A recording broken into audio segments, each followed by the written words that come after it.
Okay, good morning everyone. Welcome to Byju's Exam Prep IAS. This is Shyam Kagur here. Now before I start the discussion, if there is no issue with the sound, please give me a thumbs up so that I can start the discussion.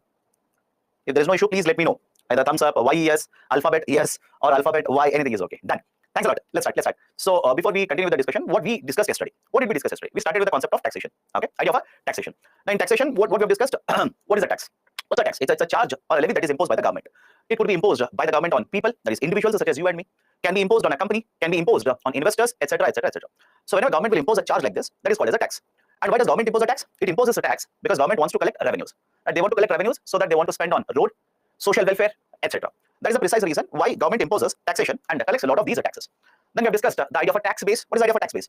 Tax base refers to the object on which government will impose a tax and collect a tax. Simple. Right, the tax refers to, or tax base refers to the object on which government will impose a tax and collect the tax. For example, income, wealth, asset, etc. All of these are nothing but the objects on which government will impose a tax and collect the tax. Next, we have discussed types of taxation systems: direct taxes, indirect taxes. What's a direct tax? Whenever government will impose a tax on one person, collects the tax from the same person. The burden of tax will fall on the same person. That is called as a direct tax. Indirect taxes, government will impose a tax, but the burden of taxation can be transferred. Best example, GST. Government imposes GST on hotels, restaurants, but they will not pay the tax from their pocket. When you go to a restaurant, the owner of the restaurant will collect the GST from you.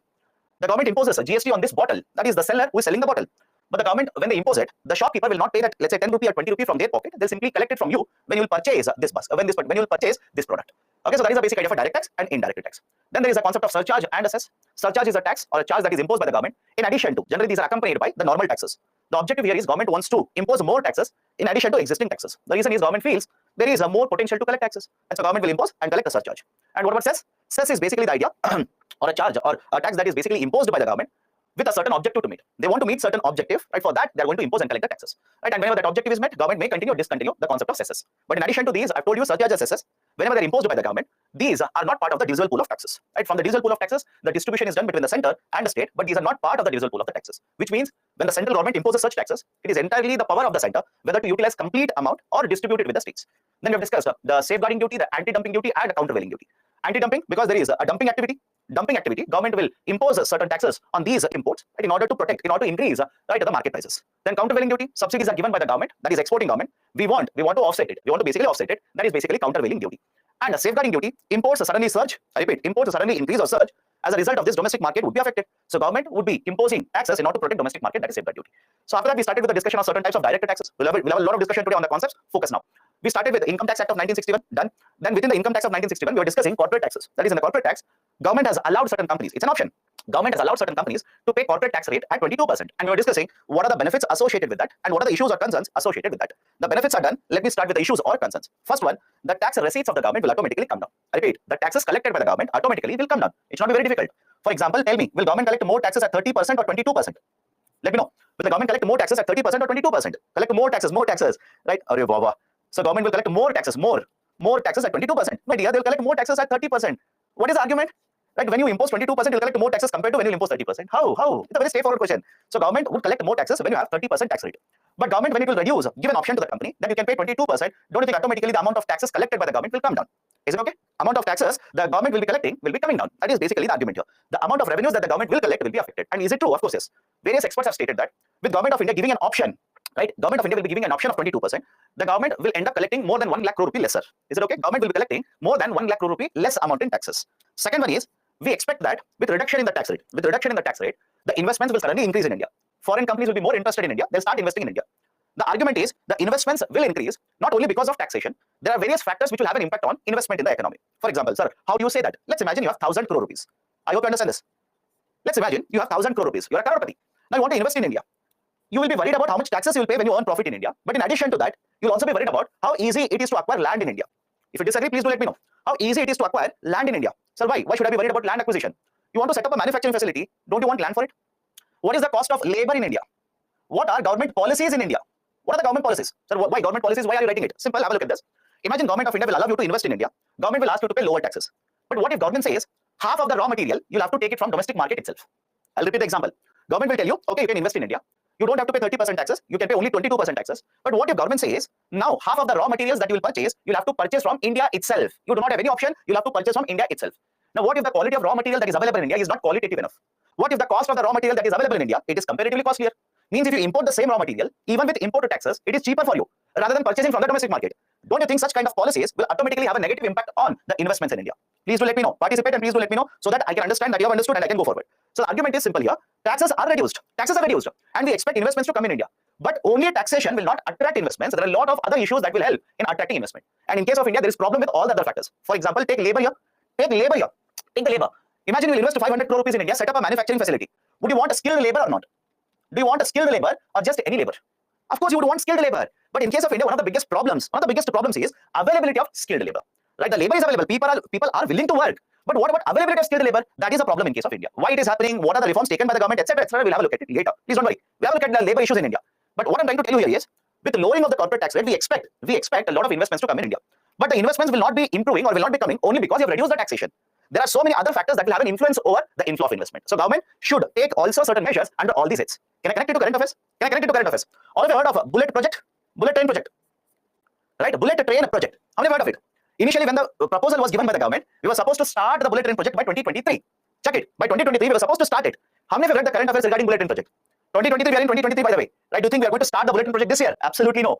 Very recently, the government of India has updated the Infonet. Bullet train project is going to start now in 2026, not 23, rather 2026, not in 2023. Now, if you start by basically finding out what is the issue, why there is a delay in this, one of the delay has been acquiring land. One of the delays has been acquisition of the land, acquiring land. So why land is required here? My dear, you have to lay down railway tracks. I hope you understand. We'll have to lay down the railway tracks. For that, you require land. So land acquisition has become a problem. So again, please understand, a lot of current affairs concepts are there. You'll have to keep on reading, only then you'll understand, okay, yes, only tax is not an issue here. There are other issues which are plaguing Indian economy. Government has to implement reforms in all of them. Third point, what about the other policy of the government? What if government of India imposes certain restriction on imports? What if government of India imposes higher taxes on imports, which they're doing right now? That will have a huge impact on investment scenario in the domestic market. Right? So these are some of the benefits, some of the issues or concerns related to this decision of the government. Now, before going forward, many of you are reminding me, or many of you are basically telling me, sir, you're writing 22%, it's wrong. In the book, they have given 25%. Follow this carefully. The actual rate is 22%, but in addition to 22%, there will be certain additional taxes. Is the logic okay? Right? Actual rate is 22%, but you'll not just pay 22%, you'll also pay surcharges, cesses, etc. like this. And that is the precise reason the effective tax rate will not be 22. It will move up from 22% to go till 25.17%. Right? So that 25% that you're coming across in the books or any other source or any other material, it is because of taking into consideration these kind of surcharges and cesses. Okay. Now let me go to one more type of a tax, direct tax by the way. Capital gains tax. Capital gains tax. Now before explaining to you what is the idea of a capital gains tax, all of you understand the term asset? Anybody who has a problem with the term asset? What is the meaning of asset? Asset simply means anything that has a value in the market which will get certain returns to you. I hope you understand. Asset is anything that has market value but it will get returns to you. For example, you own building. I hope you understand. You own building. Right? Is it an asset? Yes. Does it have a market value? Yes. If you sell it in the market, will it get returns to you? Yes. Can I give you one more example? Gold. Gold. Right? In every one of your homes, including my home by the way, we have gold. Right? Is gold an asset? Yes. Right? Imagine you have a Mona Lisa painting. Again, you don't have it and neither do I have, but imagine you have Mona Lisa painting. Is it an asset? Yes. Does it have market value? Yes. So argument is simple.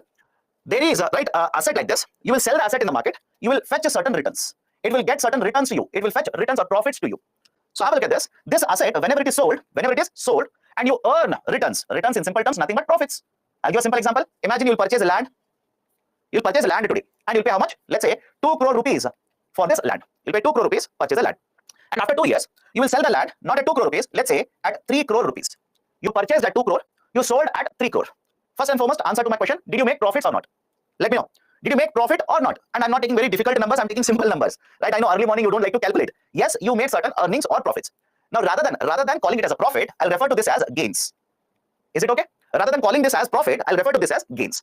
But you're earning gains on what? You're earning gains on an asset. Assets, another term for asset is what? Capital. Do you remember this? Another term for asset is nothing but capital. Sir, where you have discussed all of this? First class. First class itself, I've discussed all of it. Another name for the capital is nothing but assets that you have acquired. So have a look at this. You are earning gains on assets. And assets are nothing but a representation of the capital. So can I call this as capital gains? I hope you understand. Can I call this as capital gains? That is, you are making gains on certain capital. Now, government says, when you are earning money, when you are making gains on the capital, I will impose a tax. And that tax is referred to as capital gains tax. Now, I hope you understand why the name capital gains is used here. Right? Why capital gains is used? You have purchased an asset or you have certain assets. You will sell the asset in the market. This asset is nothing but capital. Now, when you sell the asset in the market, you make certain gains. And government will impose a tax on this. This is called as capital gains tax. Capital gains tax. Now, next point, can the capital be movable and immovable? Think of it. Just think of it. Can the capital be movable and immovable? Can I call this capital or assets as movable asset as well as immovable asset? So, example, land. Right? Land is immovable. You cannot move the land. Do not imagine you will bring a crane, cut the 4 pieces, right? Or let's say cut in the 4 corners, you will lift it and take it away. No, you can't do that. Right? Land is immovable. What about flat? What about house? Immovable. On the other hand, gold. Tell me, gold, is it movable? Yes. Paintings, is it movable? Yes. right? Let's say shares of a company. Now I'm using a new term. Do not panic. Do not panic. We'll discuss shares in detail later. Shares of a company. Yes, movable. So argument is the assets can be movable as well as immobile. Both of these will be covered under the concept of capital gains tax. Number 2. Let me go to point number 3 here. Now when you will purchase the asset, sell the asset. Again, there was a confusion. What rate of tax should be imposed? If you purchase, own it. Understand this. I'm using the term own, right? Owning period. Another term to represent owning period is also holding period. In books, they will use the term holding period. Now you'll try to correct me, sir. It is not owning period, it is holding period. What is the owning period here? I'll give a very simple example. Imagine you purchased the land in 2022. You sold the land in 2024. Again, don't worry about the dates. Nothing. Don't worry about it. Can I say holding period or owning period is 2 years? Is it okay? Holding period or owning period is 2 years. So initially, Government of India decided, let's divide the capital gains tax into 2 types. I'll repeat it. Let's divide the capital gains tax into 2 types based on owning period or holding period. The one will be referred as a long-term capital gains tax. Second one will be referred to as short-term capital gains tax. Initially, when we introduced the concept, government said, if you hold the asset for 3 years or more, I repeat it, if you own the asset for at least 3 years and sell the asset, I will impose a tax which is called as long-term capital gains tax, LTCGT, long-term capital gains tax. But if you own the asset for less than 3 years, that is up to 3 years, and sell the asset, I will impose short-term capital gains tax. Any difficulty, please do let me know here. Focus on the point of discussion, don't bring unnecessary things. Focus, right? You own asset for up to 3 years and sell it. You'll make gains, government said short-term. You own the asset for more than 3 years, sell it, government said long-term capital gains tax. Initially, this was the concept. Now you'll ask me, sir, how much is the rate? Do not focus on it. This is my suggestion to you. Do not focus on it. Why? Under the capital gains tax, we have divided the assets into different classes. I've given a very simple classification here, movable and immobile. But if you start reading in detail about it, if you start doing a PhD about it, you will realize that we have divided them into different classes of assets. And for each class of the asset, short term is different, long term is different. I repeat, short term, what is short term? It is different, long term is different. I'll give a very simple example. Now, if you purchase a share and sell it in the market, and you purchase and sell within 12 months, you purchase a share of, let's say, Adani company today, sell it in the next 12 months, and you make gains. Government will impose a tax which is called as a short-term capital gains tax. And if you purchase the share of Adani company today and sell it after 12 months, government will impose a tax which is called as long-term capital gains tax. So understand this. Initially, we said 36 months. Initially, we introduced the concept of 3 years. But over a period of time, for various assets, we have kept on changing it. We have kept on changing the classification, or we have kept on changing the holding period. I'll give you one more example. Land. You purchase a land, own it for up to 2 years and sell it below 2 years. Then the government says, I will impose a tax, short-term capital gains tax. You own it for a period more than 2 years and sell it in the market, I will impose a tax which is called as a long-term capital gains tax. So I hope you understand this now. Government initially had a concept of having a uniform structure of holding period.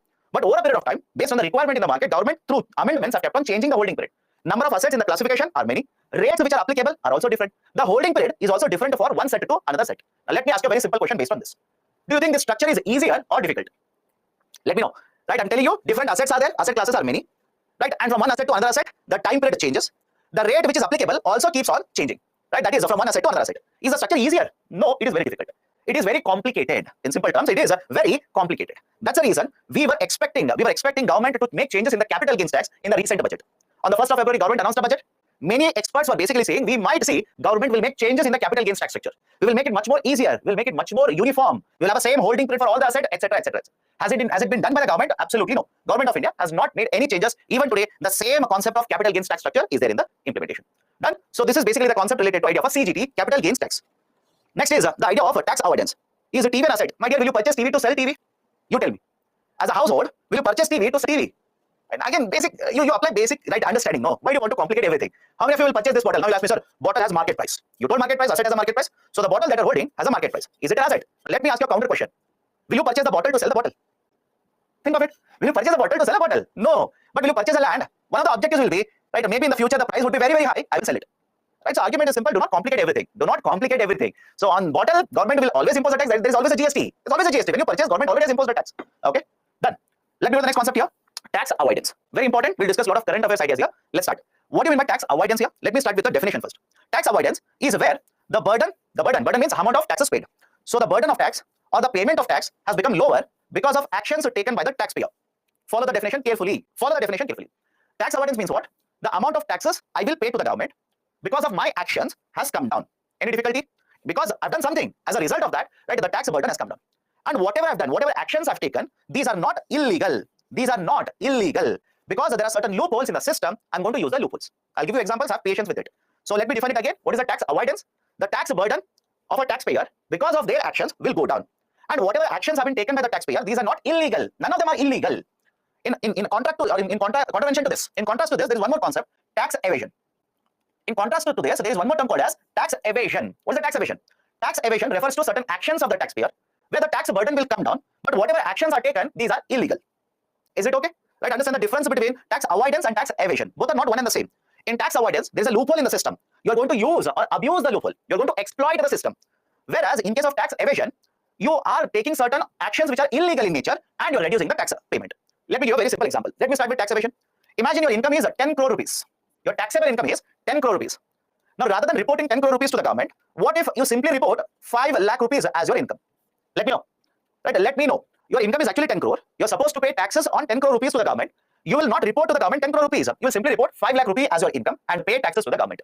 Is it illegal? Yes. Are you supposed to do this? No, you're not supposed to do this. Right? As a result of this, what you have done, you have generated a lot of black money. I'll give you one more example. Imagine you're involved in drug sales. A drug, let's say ganja. Again, don't type, sir, what is ganja? What is the color of the ganja? What are the benefits of ganja? Not required. Focus on the idea here. Right? Let's say you have, you're involved in sales of the drug and you've generated a lot of income. Will you report it to government? Will you go to the income tax office tomorrow morning and say, sir, last year I earned 5 crore rupees, and the tax officer will ask you, sir, how did you earn? Right? And you'll say, you know, right, I brought ganja, I sold it to college students, and as a result, I became a crorepati. They'll say, thank you, sir. Thank you for coming forward. Thank you for your service. Come, sit inside. We'll call the police first. So have a look at this. Whenever you have generated income, either through legal sources or illegal sources, you do not report it to the tax authority. That is basically a tax evasion. Right? That is basically a tax evasion. Right? Any difficulty in understanding tax evasion? And ultimately, out of tax evasion, one of the outcomes is what? Amount of tax you will pay to the government will be lower. But this is illegal. You're not supposed to do this. Now let me come to tax avoidance. I'll show you a picture. Follow the explanation carefully. Follow the explanation. Now focus on this. I've given you two examples. Example 1 and example 2. In example 1, right, here is a country 1. Country 2, tax rate in country 2 is 10%. Tax rate in country 1 is 30%. Right, 30%. Imagine here is a company. The company A will manufacture a bottle. 1,000 rupees. They will take the bottle, export it, sell it in second country, let's say at 5,000 rupees. Let's say at 5,000 rupees. Now how much is the profit? Simple. How much is the profit? 4,000 rupees. And let's say hypothetically, this is a structure. Let's say hypothetically, they are supposed to pay the tax on this profit in country 1. Right, so on the profit of 4,000, how much tax will the company pay? How much is the tax will the company pay on the profit? 30% of 4,000 will be 1,200 rupees. Any difficulty, please do let me know now. Right, 1,200 rupees. But let me ask you a very simple question here. Look at the tax rate. In country 1, the tax rate is 30%. In country 2, the tax rate is 10%. Right, answer to my question now. As a owner of company, as a profit maker, you want to pay taxes at 30% or 10%? It will be very easy for you. As a owner of a company, you want to pay taxes at 30% or 10%? All of you agree? So 10% seems much better. I will pay very less amount of taxes. So let me go to example 2. Here is the same company will manufacture the same bottle at 1,000 rupees. But rather than directly selling it, what they will do is they will set up one more company in the second country. Is it allowed? Of course, yes, it is allowed. That's the reason I said there are certain problems with the taxation law. There are certain loopholes in the taxation law. Now follow this carefully. The company A would have directly sold the bottle at 4,000 rupees to the customer. They will not do that. What they will do is they will establish one more company, company B, in the second country.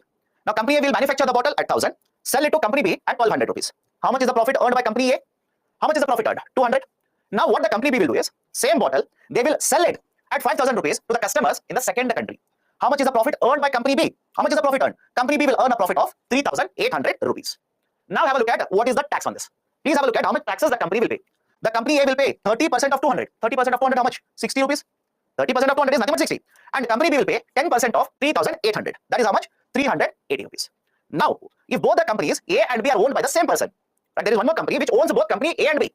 In the earlier case, the company A paid a total tax of 1,200. Now, how much taxes they are paying? They are paying a total tax of 440 rupees. They are paying a total taxes of 440 rupees. Has the tax paid by the company come down or not? Has the tax paid by the company come down or not? The numbers are there right in front of you. Do not complicate it. Numbers are there right in front of you. Taxes paid by the company have come down. So what is the advantage? Why are they doing it? Simple. They are doing it because they want to pay lesser taxes. And I'll tell you one more very important point here. Many countries, rather than having 10%, they might have 0% tax rate. 0% tax rate on the profits earned by the companies. If a country has a 0% tax rate on the profit earned by the companies, if that is the situation here, don't you think the company B will not even pay 380 rupees? Right? There is absolutely no amount of tax paid by the company B here. So that's the reason, understand this carefully, what the companies have done, what the company has done here. There is a loophole in the tax system. There is a certain issue with the taxation system. And that loophole has been used by the company. Now, is it illegal? Is it illegal for you to basically set up one more company in another market? Absolutely no. Remember this. Is it illegal for you to set up a company in another market? Absolutely no. I'll give you examples. You've heard of company Apple? Right, the companies are very, very large companies such as Apple, Amazon, Facebook, Alphabet. Alphabet is nothing but Google, by the way. Right? Alphabet, etc. All of these are American companies. All these are nothing but American companies. But these companies will end up paying the taxes on their profits, not in USA, but in other countries. I hope you understand this. I hope you understand the idea here. These companies, right, what they do is they have started working in USA. No doubt, they started functioning from USA. But what they have done tactically, strategically, is that the profit which is generated, right, that office is registered in a country where the tax rate is very, very low. The tax rate is very, very low. And trust me when I say this, there are many countries which are offering a tax rate of 0%.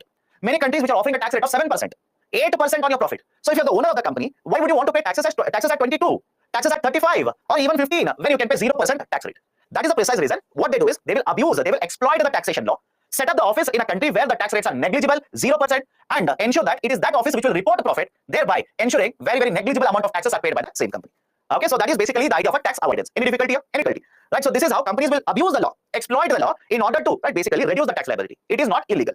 It is not illegal. So in the first case, there is no tax in the country too. My dear, both the countries will impose a tax that is called as double taxation. I hope you understand. In country 1 also, they will impose a tax of 30% on 4,000.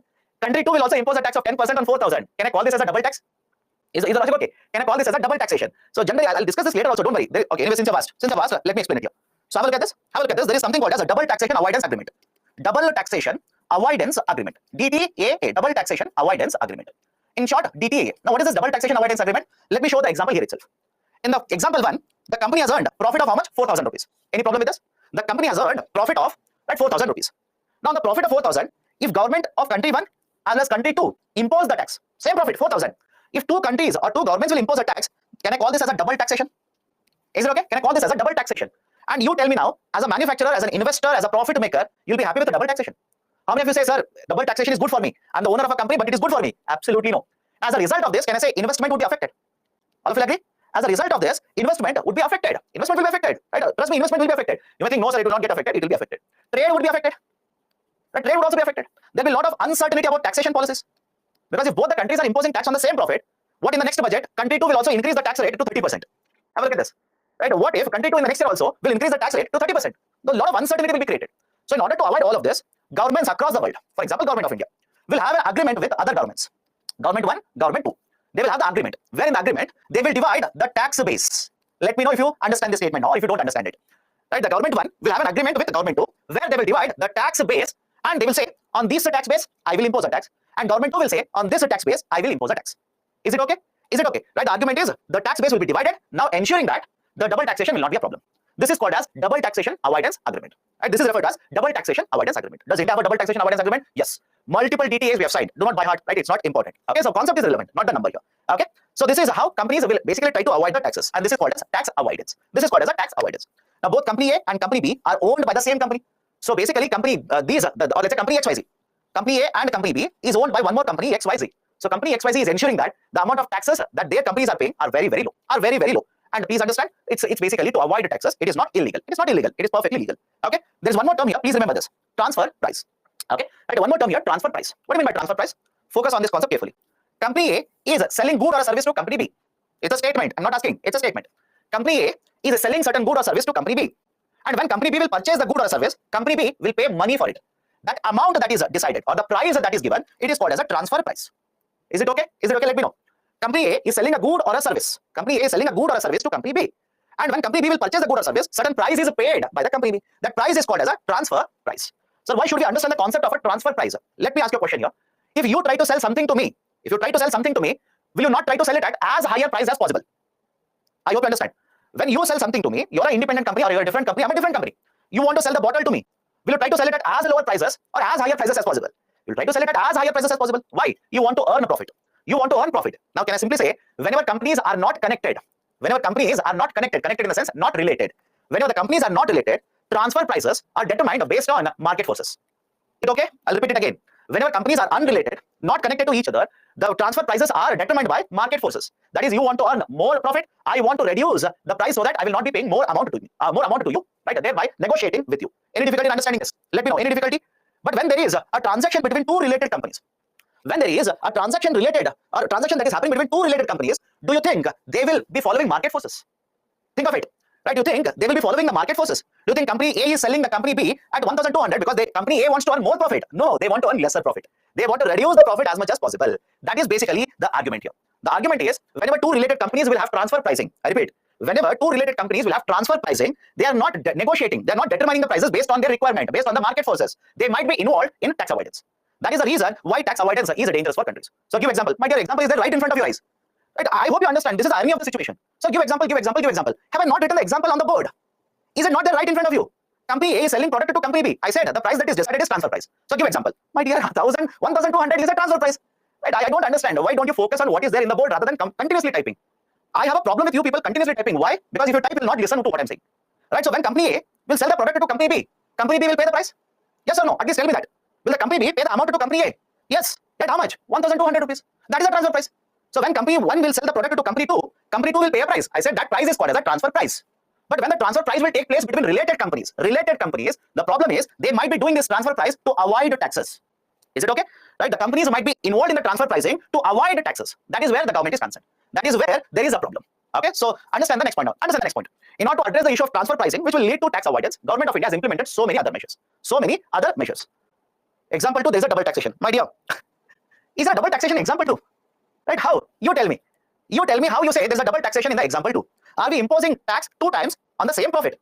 Where? You tell me where I've told you that on the same profit taxes are imposed twice.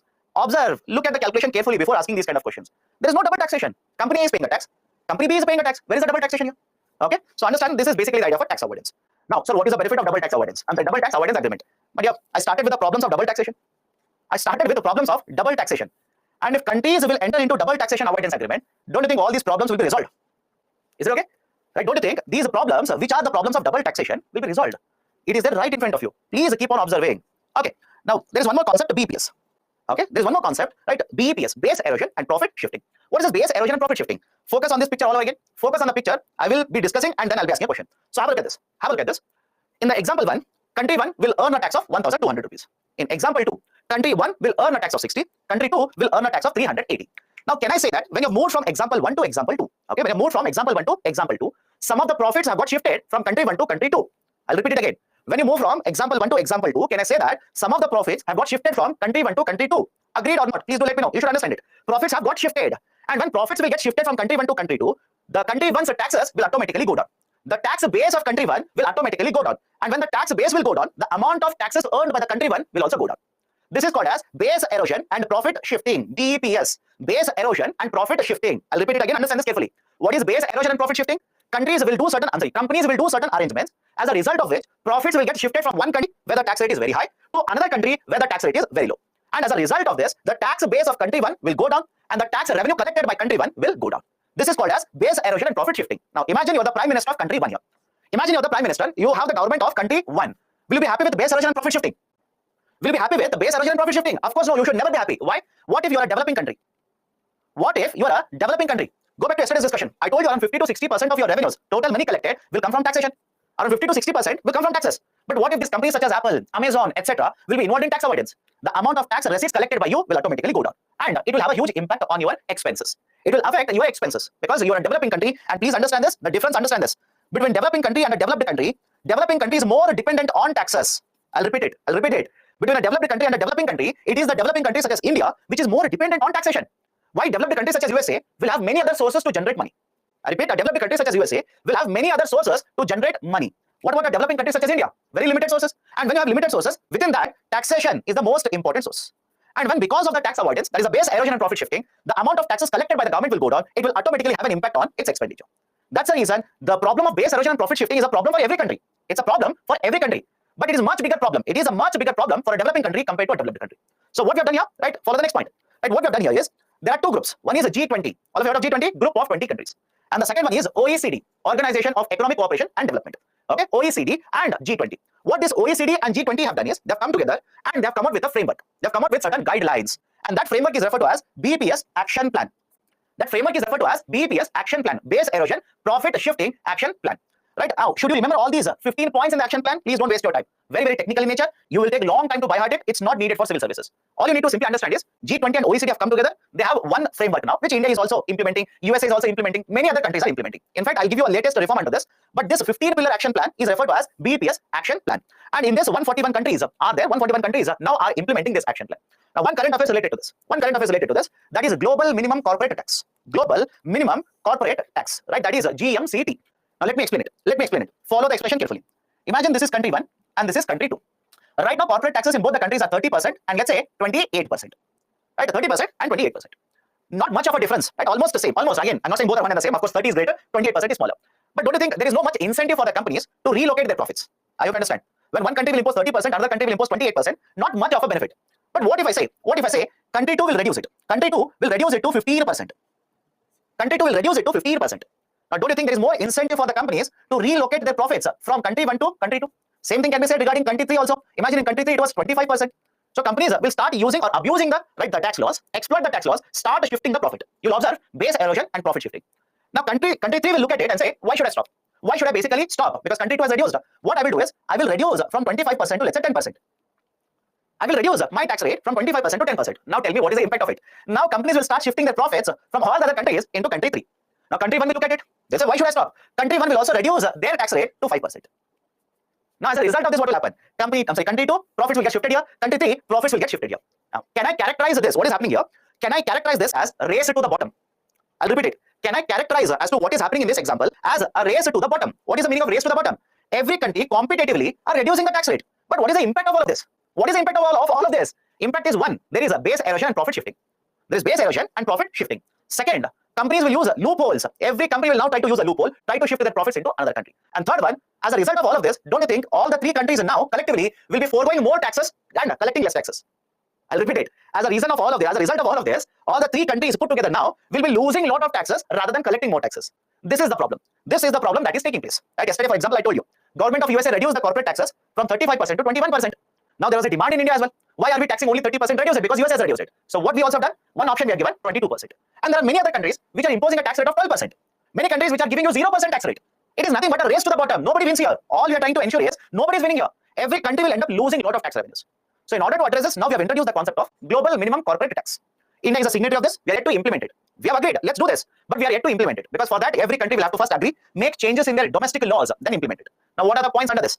There are 2 pillars. There are basically 2 concepts under this. One, pillar 1. Second is a pillar 2. Now focus, understand this carefully. Let me start with example for pillar 1. Let me start with example of pillar 1. Amazon or let's say Facebook. Again, I know Facebook new name is Meta, but recall value Facebook is much better, right, compared to Meta. Anyways, all of you agree Facebook will provide services in India.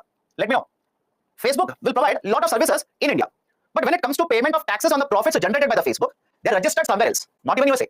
They are registered in some other country. I'll come to that. It is called as a tax haven. There's a technical term called as a tax haven. I'll come to this. Just give me a couple of minutes. So companies such as Amazon, Apple, Facebook, Alphabet, etc., all of them will provide services in India. But when it comes to the question of paying taxes on the profits earned by them, they are not paying the taxes in India. They are paying taxes somewhere else. They are not paying the taxes in USA also because they originated in USA. They are not paying the taxes in USA as well. They are paying in some other country which is a tax haven. Government of India will not be happy with this. Government of USA will never be happy with this. Why? The companies are using our customer base, but they are not paying taxes to us. They are able to generate profits in India, but they are not paying taxes in India. How should we allow this to continue? That's the reason under global minimum corporate tax, now a new system has been introduced. What is the proposal here? Proposal is, imagine Facebook will provide certain goods or services in India, earn a profit in India. Earn a profit in India. Government of India will be allowed to impose the taxes on the profit and collect it. Is it okay? I'll repeat it again. Facebook, right? Let's say Amazon, etc., all these multinational enterprises, they are using the Indian market. They are generating profit. So whatever revenue they are able to generate, on that revenue, that is the revenue generated in India, I will impose a tax and I'll collect it. Right? This is a pillar 1. This is a pillar 1 of global minimum corporate tax. Global minimum corporate tax. Right? That's point number 1. Point number 2. Pillar 2. Right? Idea for pillar 2. What happens in a pillar 2? Before explaining pillar 2, let me give you an example here. Let me start with the basic idea. All of you agree Amazon is from USA? Any disagreement? Please do let me know. It started in USA. Facebook, USA. Right? Or Meta, USA. Right? For that matter, let's say Alphabet, USA. I will call USA as a home country. I will call USA as a home country. USA is home country. But these companies, Amazon, Facebook, etc., for payment of taxation, for the payment of taxes, they are registered in some other country. Is it okay? For payment of taxation, Amazon will earn profit. But will they pay the taxes on the profit in India? No. Will they pay in USA? No. They are registered in some other country, and in that country, they are paying the taxes on the profit. Right? And let's say it is registered in a country XYZ, where the tax rate is, let's say, 5%. Let's say the tax rate is 5%. 5% is the tax rate. And you might ask me, sir, why are they registered in XYZ? Look at the tax rate, you automatically understand. In USA, the tax rate is 21%. In XYZ, it is 5%. You want to pay 21% tax or 5% tax? There itself lies the answer. Now, argument is, look at the pillar 2. Look at the pillar 2. In pillar 2, now the home country, I repeat, now the home country can calculate what is the difference between 15% and the actual tax paid by the company Amazon where it is registered. I'll repeat it. Home country can calculate what is the difference between 15% and the actual tax paid by the Amazon company on their profits. You tell me how much is the difference? 15% and 5%. How much is the difference? 10%? Any difficulty here? 10%. So what if in XYZ the tax rate is 0%? Then the difference will be how much? 15% minus 0%, 15%. Any difficulty? Can I go to the next step here? The home country will be allowed to calculate difference between 15% and the tax paid by the company where it is registered. Whatever is the difference, that tax will be imposed by the USA government on the company Amazon. Is it okay? I'll repeat it again. Understand this. Home country now will be allowed to calculate what is the difference between 15% and the tax paid by the Amazon company where it is registered. And whatever is the difference, the home country will now be allowed to impose that tax. Amazon is paying how much taxes on the profits? Look at the picture and let me know. Amazon is paying how much taxes out of its profits? In the country XYZ, it is paying 5%. Right? Any difficulty here? It's 5%. It's a simple number, by the way. 5%. And we are supposed to take 15%. That's uniform. 15%. That's the rate which has been fixed right now. 15%. So obviously all of you agree 15% is greater than 5%. Now calculate the difference. Difference will be how much? 10%. So the home country means where the company started functioning. That's the USA. Home country now will be allowed to impose 10% tax on the profits of Amazon and collect it. Which means irrespective of where Amazon is registered, I repeat, which means irrespective of where Amazon is registered to pay taxes, they will end up paying 15% of their profits to the government. Any difficulty, please do let me know. Irrespective of any place where it is registered to pay taxes, Amazon, Facebook, right, or let's say Flipkart, or for that matter, any company, any multinational company will end up paying at least 15% in the 15% out of their profits to the government. What is the advantage of it? What is the advantage of it? Advantage is simple here. Now, what is the incentive for Amazon to be registered in XYZ? You tell me. What is the incentive for Amazon to be registered in XYZ? They don't have any incentive because earlier, right, some of you are saying lower tax. Now understand this. Understand my statement. Now, if the pillar 2 is implemented, now what is the advantage for Amazon to be registered in XYZ? Absolutely nothing. There is no advantage. The reason why Amazon went to XYZ country was because they were paying 5%. They wanted to pay very less amount of taxes. Now the argument is doesn't matter whether you are there in XYZ or ABC or any country for that matter, doesn't matter. You will end up paying 15% of your profits to the governments. So that incentive will be right removed. And second point, don't you think the base erosion and profit shifting will be addressed here? Right, the base erosion and profit shifting will be addressed here. Answer is yes, base erosion and profit shifting will also be addressed here. Okay, so this is basically the pillar 2 of global minimum corporate tax. Sorry, it will lead to double taxation. Yes, it will lead to. But what is your way out then? You know companies are avoiding taxes. You tell me what is your solution? Simple, right? You are the government where companies are set up, but they are paying taxes in some other country. Right? They are avoiding taxes. You tell me what is your solution then? Right now you're basically saying doesn't matter where you're registered. I don't care about it. I will collect certain amount of taxes from you. Right? That is the advantage of having a global minimum corporate tax. And understand this, the problem is not double taxation. That's not a problem here. The problem here is there are many countries which have an option of having 0% corporate tax. There are many countries which offer you 0% tax rate, which means you're set up in USA, you're generating profits in USA, you don't pay taxes in USA. And you pay taxes in the other country where you're registered. You're not paying any taxes there also. Is it not double tax avoidance then? I hope you understand. Is it not double tax avoidance? You're not paying in USA also, you're not paying in this country also. Why should we allow you to continue to do that? So governments have agreed to this structure, global minimum corporate tax. 2 pillars. Pillar 1, part of the revenue generated now can be imposed with a taxation in a country where you have generated it. Pillar 2, right, will simply calculate what is the difference between the taxes that you're paying and the 15%. Whatever is the difference, you will have to pay the taxes to the home country. Right? Let me ask you a question here. Let me see whether you've understood or not. Imagine a company has earned a profit of 100 crore. They're registered in country XYZ and the tax rate is 1%. Now, right, imagine the home country for this company. Home country for this company is India. Now tell me how much will government of India impose and collect a tax from this company? Let me see. And it's a very simple number, by the way. I'm not giving very difficult calculations. The government of India will simply calculate 15% and 1%. What is the difference? 14%. 14%. So government of India will impose a tax of 14 crore rupees from the company and collect it. This is how pillar 2 will be operational. Is it operational as of now? Absolutely no. Is it operational as of now? Absolutely no. This is not operational as of now. Why? I've already told you. There are multiple countries, including India, more than 100 countries, which have agreed to this. Right? Everybody wants to do this. But for that, one, you need to have consensus amongst all the countries. You need to ensure whatever issues are there, these will be resolved. You need to ensure countries will implement them in respective countries. That is basically the idea here. Okay. So this is one more methodology that is being discussed now in the context of global minimum corporate tax. Okay. One question, multiple times it has been put. So tax has been imposed twice. The first to 60, second at 380. My dear, please look at the picture again. 60 rupees is paid by company A. 380 rupees is paid by company B. How can you say it as a double taxation? I've addressed it, by the way. I've addressed it. Company A is paying 60. Company B is paying 380. How can you call this as a double taxation? It's not double taxation. We are imposing tax on 2 different companies. Then also you're saying it is double taxation. How? I don't know. Okay. Done. Let me go to the next one now. Okay. Let me go to the next one. This is the idea of one more reform. Right. One more reform. Right. Which has been in discussion. It will happen. You just need to find out when it will be implemented. Now, before that, which companies will be brought under pillar 1 and pillar 2? In the pillar 1, all these Yemeni means what? Multinational enterprises. Yemeni multinational enterprises which have a revenue of more than 20 billion euros will be brought under pillar 1. And pillar 2, right, in those multinational enterprises which will have a revenue of more than 750 million euros will be brought under this. Okay, so pillar 1 and pillar 2, these are the different, these are the important points. So now it's 22% and 15% or only 15%. Can you just follow what I'm saying? We have not implemented it. Is it okay? Is it okay? We have not implemented it. So if you have not implemented it, why do you basically complicate by asking me, sir, then right now 30% is applicable or 22% is applicable? It is not yet implemented. If it is not yet implemented, right, how will you come to know? Okay, right, so let me go to the next one. Concept of minimum alternate tax. What about other 13 pillars? Don't worry. Like I said, there are 15 pillars. You don't have to remember all the 15 pillars, not necessary. Okay, let me go to the next concept. Minimum alternate tax. MAT, minimum alternate tax. Now, please understand this before I start. Here is a very important technical point. And don't do a PhD there. This is where the students have a problem. When I say stop it, you will not stop it. What is that I'm talking about?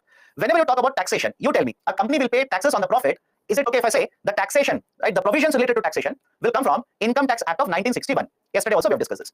The provisions related to taxation, right? That is individual taxes, right? Or let's say corporate taxes. Where does the provision actually come from? They come from Income Tax Act of 1961. Point number one. Point number two. Every company will prepare certain financial statements, documents. Okay, every company will prepare certain financial statements or documents. One of the document, I repeat, one of the document is called as income and expenditure sheet. Income and expenditure sheet. Technically, it is different. Don't worry. I know some of you are from commerce background. They will start correcting me now. Right? It is referred as a profit and loss account, P&L account, profit and loss account. Now, in the income and expenditure sheet, what the company does, on one side, right? Basically, they will write down all the expenditures they have incurred. All the expenditures they have incurred. In addition to the expenditures, they will also write down how much total revenue. Revenue means what? Income. How much total revenues they are able to generate. Now, whenever you understand this, whenever you have a number wherein revenues is greater than the expenditure, I will call this as a book profit. I will call this as a book profit. Any difficulty, please do let me know. But I'll repeat it. There is one statement, one document which is prepared by every company, and that is called as income and expenditure sheet, but technically it is profit and loss account, P&L account. In that particular document, the company will provide the details of all the expenses as well as all the revenues they are able to generate. And if the company's revenues are greater than the expenditure, it is called as a book profit. It is referred as a book profit. Now, please follow this carefully. Government will not impose a tax on the book profit. They do not impose a tax on the book profit. Now, the company will be allowed to use certain deductions. The company will be allowed to use certain deductions and exemptions. Company will be allowed to use certain deductions and exemptions. And after the deductions or exemptions are done, whatever you get, after the deductions or exemptions are done, whatever you get, it is called as taxable profit. It is referred to as taxable profit. And government earlier used to impose a tax on this profit and collect it. Any difficulty in the process, please do let me know. In fact, is it not similar to what government does to all of us? Yesterday I've told you this. I hope you remember it. Is it not similar to what government does to all of us? That is, if my income is 5 lakh, government will not impose a tax on 5 lakh and collect it. No. Government will first allow certain deductions. Government will allow certain exemptions. And after you deduct, after you claim exemption, whatever is left out, it is called as a taxable income. And I said government will impose a tax on it and collect it. In fact, I told you, right? Section 80C. Do you remember it? Section 80C, Section 24, Section 80D, Section 80EA, etc., etc., etc. Should you remember all of it? Please don't. Please don't. It is never required for UPSC. Maybe if you become a CA, definitely yes. So argument is simple here. First, right, the companies, not government, companies will prepare a statement, right? P&L account, profit and loss account, or else it's simple, income and expenditure sheet. They will list out how much expenses they've incurred, how much revenues they've generated. And then they will calculate, assuming revenues are greater than expenses, they will get something called as a book profit. Government will not impose a tax on a book profit, but now, right, there's a concept, I'll come to that. Government earlier did not impose a tax on a book profit. Now the companies will be allowed to deduct something and they can use certain exemptions, and whatever is left out after that, it is called as a taxable profit. Government will impose a tax on it and collect the amount of money. Any difficulty in understanding the process here? So what kind of deductions are allowed? Depreciation. All of you heard of term depreciation? Depreciation, right? It's a deduction. It is allowed. Dividend, right? There is one more term called as a dividend. What is a dividend? Have a look at this. Imagine here's a company Zomato. All of you heard of company Zomato? Right? Yes or not? You should have heard it, right? You should have heard of the name of the company. So no, right? What is Zomato? I've never heard it. Right? I'll give you one more example. Then. All of you heard of Adani? Adani Enterprises? Nobody has. I'm pretty sure there is no one who will say, sir, who is this Adani? Right? That should not be a doubt now. So what you will do is, imagine you'll purchase shares of the company. Again, do not worry about the definition of share. How will I purchase, etc., etc. Do not worry. Focus on the discussion. You'll purchase shares of the company Adani. Part of the profit. Have a look at this. Adani is a group of companies has earned certain profit. Part of the profits is given to shareholders. I repeat, you have purchased shares of a company, and part of the profits, right, will be distributed to you. And that part of the profit which is given to the shareholder, it is called as dividend. Any difficulty in understanding the term dividend here? A company earns profit. Part of the profit is given to the shareholder. That part which is given to the shareholder, it is called as dividend. Right? So have a look at this. The company has earned a book profit. Certain deductions and exemptions will be allowed, such as a dividend, depreciation, etc. And after that, you get a taxable profit. Government used to impose and collect the taxes on taxable profit. So why such a circus? That's why technicality will come into picture. That's why a lot of technicalities is there. What is the technicality here? The profit and loss account, in case of India, are prepared as per Companies Act. Understand this. The P&L account are prepared as per Companies Act. The dividends, the deductions that are provided, exemptions that are provided, all of them are mentioned in the Companies Act. But the calculation of income tax, right? The calculation part of the income tax, the provisions are there under IT Act of 1961. So now should you do a PhD on both of these acts? No. Understand point by point here. Companies will prepare the income and expenditure statements or P&L accounts. For in the P&L accounts, whatever profits they earned, that is basically a book profit. From the book profit, certain deductions and exemptions are allowed, and after that, whatever is left out, it becomes a taxable income or taxable profit. Okay? And understand the problem here. Let me show you one example. Understand the problem here. Earlier, there were companies which used to make huge amount of book profits. And after that, they used to use a huge amount of deductions also, because deductions are allowed. I hope you understand. Deductions are allowed. So a company which is earning huge book profit will make huge deductions, and as a result of this, taxable income would become zero. Right? I hope you understand. Taxable income becomes zero. So how can they use the deductions? Imagine the company has earned profit, book profit of 200 crore. They will declare dividend of 200 crores.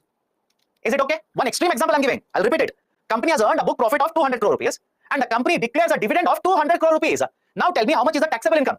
0 rupees. And when the taxable income is 0 rupees, government has a 30% corporate tax rate. How much tax will be collected by the government? How much tax will be collected by the government in the form of corporate tax? A grand 0 rupees. These were referred to as zero tax companies. These were referred to as zero tax companies. These are referred to as zero tax companies. Now, some of you are commerce background, like I expected, you are trying to correct me. So, dividends are taxable. My dear, please understand how the dividend tax used to function. Dividend tax, imagine the company will give you a dividend of 10 rupees and the dividend tax is 1 rupee. The company used to withhold 1 rupee out of it and give 9 rupee to the investors. That is how the dividend tax used to function earlier. We have basically removed that also. Others, don't worry. There are two people who are trying to correct me. I'm trying to tell them this is how the system used to work earlier. The dividend tax was collected by the company on behalf of the taxpayer and give it to government. That is how the dividend tax used to work earlier. Right? So argument is simple here. Companies are earning book profits. And right, they are claiming huge amount of deductions, which is allowed. As a result of this, corporate tax, which is collected by the government, is 0 rupees. These were very famously referred to as zero tax companies. Zero tax companies. Now you tell me, as the prime minister of this government, or let's say this country, will you be happy with these companies? Right? You're making the government. You are having the government. Will you be happy with these kind of companies? Your argument will be, they are earning book profit. They are declaring dividends to the shareholders. But when I ask them to pay taxes, they will show me 0 rupee taxable income and they will pay me 0 rupee taxes. How is that possible? We should not allow them to continue. We should not allow this situation to continue. In fact, if you're a movie buff, if you're someone who watches a lot of movies, there is one very famous movie, right? Guru. How many have heard of this? Guru. Not the Telugu Guru, right? That is not the right Venkatesh's Guru. I'm talking about Abhishek Bachchan's Guru. Right? Is it required for UPSC? Here itself I'll tell you. Is it required for UPSC? No. Right? So you told about Guru. Today I sat, I watched in 4 languages Guru. Right? So don't watch it. If you're not interested, don't watch it. And is it required for UPSC? Absolutely no. Absolutely no. That is not needed for UPSC. But what I'm explaining here, they've shown it. In the same movie, what I've explained here, they've actually shown it. That is, the hero will simply claim to the government he has imported machinery, so they want depreciation on it. They will claim depreciation of it. But in reality, they would have not imported any machinery. Right? So argument is simple. Right? There were a lot of deductions which were allowed. Companies were allowed to use the deductions. Right? So what companies did was, they used to claim a lot of deductions. As a result of this, taxable income shrunk, became 0. Right? And on this, government would end up collecting 0 rupees. In order to address this, the government in 1987 introduced a new system called as minimum corporate tax. I understand. Minimum corporate tax, MCT. Although it was announced in 1987, it was actually enforced. Enforced means implemented starting 1989. But over a period of time, the name has been changed. Rather than using the term minimum corporate tax, we use the term minimum alternate tax now. 1996, the name was changed. It was renamed. Now we refer to this as minimum alternate tax. And as of now, what is the minimum alternate tax? 15% is the minimum alternate tax. Now, what is the use of the minimum alternate tax? Let me show it. Do not by heart calculations. UPSC will not ask you these calculations. I'll take the same example. Company has earned a revenue of 1,000 crores. Expenses are 800 crores. How much is the book profit? 200 crore. Now the company will go ahead, claim deductions of 200 crore. Taxable income is 0 crore. So if I calculate 30% tax, 30% as a tax on 0 rupee, I'll get how much? 0 rupee. Again, this is just a hypothetical calculation. Okay? 0 rupee. But now government says, okay, right, 30% of the taxable income is 0. I will calculate 15% of book profit. I repeat, I will calculate 15% of book profit. Right? How much is the 15% of book profit? 30 crore rupees. Is it okay? 30 crore rupees is 15% of book profit. The government will ask the company to pay the tax of 30 crore rupees. Any difficulty? Let me know. Sir, corporate tax rate is not 30 but 22%. My dear, I've told you this. If you're opting for 22%, you will not be given any exemptions. I've already told this. Please follow the discussion. So what government does is 15% of book profit and 30% of taxable profit. Whichever is greater, government will collect that in the form of taxation. Right? Sir, what if it is 100 crore? Let's assume taxable income is not 0 rupees. In fact, it is 100 crore. Don't worry about calculation. Focus on this. Don't worry about calculation. Focus. So 30% of 100 crore will be how much? 30% of 100 crore will be 30 crore rupees. But if this is 100 crore, I will have to change the book profit now. Book profit will become, a deduction will become how much? 100 crore. Okay, book profits will remain 200 crore. So have a look at this. 30% of 100 crore is 30 crore. 15% of 200 crore is 30 crore. So government will still collect 30 crore rupees. So whichever is greater, simple. Whichever is greater, government will collect that in the form of taxes from the companies. This is called as minimum alternate tax. Right now, the minimum alternate tax which is applicable to companies is 15%. Earlier it was 18.5, was reduced. Now it is 15%. MAT in India is 15%. Right? Can I go to the next one here? This is one more methodology which has been introduced by the government. Right? Which is basically implemented in order to address the issue of tax avoidance. Company will incur losses. How? You tell me how company will incur the losses. You show me your calculation. Then I'll tell you why you are wrong. You're simply saying company will incur loss. How company will incur loss? Right? Company will not incur the loss because right, the machinery, etc. all of them is counted already in the form of expenditure. Okay. Okay. Can I go to the next one here? Concept of GAR. Very, very important. Sir, is it 15% surcharge and cess? Yes. It is 15% plus surcharge as well as cess. Right? That is how calculation is done. Okay. Next one. Concept of GAR. General anti-avoidance rules. Okay. Sir, MAT and corporate taxes tax combined or separate? My dear, did you not listen to what I said? I said if the MAT calculation gives you a higher number, or the corporate tax rate gives you a higher number, whichever is the higher number, government will collect it. Right? Government will collect only when not both of them. Then company will not have money to pay to the government. Okay. The next concept, GAR. Let me finish this. After this, we'll take break. Let me finish GAR. What is GAR here? General Anti-Avoidance Agreement. GAR is a General Anti-Avoidance Agreement. Now, what is this General Anti-Avoidance Agreement? Let me explain to you. And let me start with a beautiful picture here. Follow the discussion carefully. In India, we have a scheme of government of India, which is called as Special Economic Zones. Listen to what I say first. In India, government of India has implemented a program by the name of Special Economic Zone. Now, only one point is relevant. Focus on it. Rest of the points about SEZ, I'll take up when I take up investment. Now, what is the most important point related to SEZ? You want to manufacture this bottle. If you locate the manufacturing facility in SEZ, for first 5 years, government will not collect any corporate tax from you. I'll repeat it. Only one point is needed. Focus only on one point. You want to manufacture the bottle. If you manufacture this bottle within special economic zone, government for first 5 years will give you 100% exemption. 100% exemption means what? Imagine you made a profit of 100 crore rupees. Let's say you made a profit of 100 crore rupees. Government will not collect anything from you for first 5 years. Nothing. Right? 100% exemption will be provided to you. That is point number one. Focus only on this. Don't worry about SEZ now. Focus only on this. Point number two. Let's say you want to manufacture the bottle. You want to manufacture the bottle outside SEZ. Outside SEZ, this is called as a domestic tariff area. Is it okay? Imagine this is India. Again, I'm saying imagine. I know it doesn't look like India, but imagine.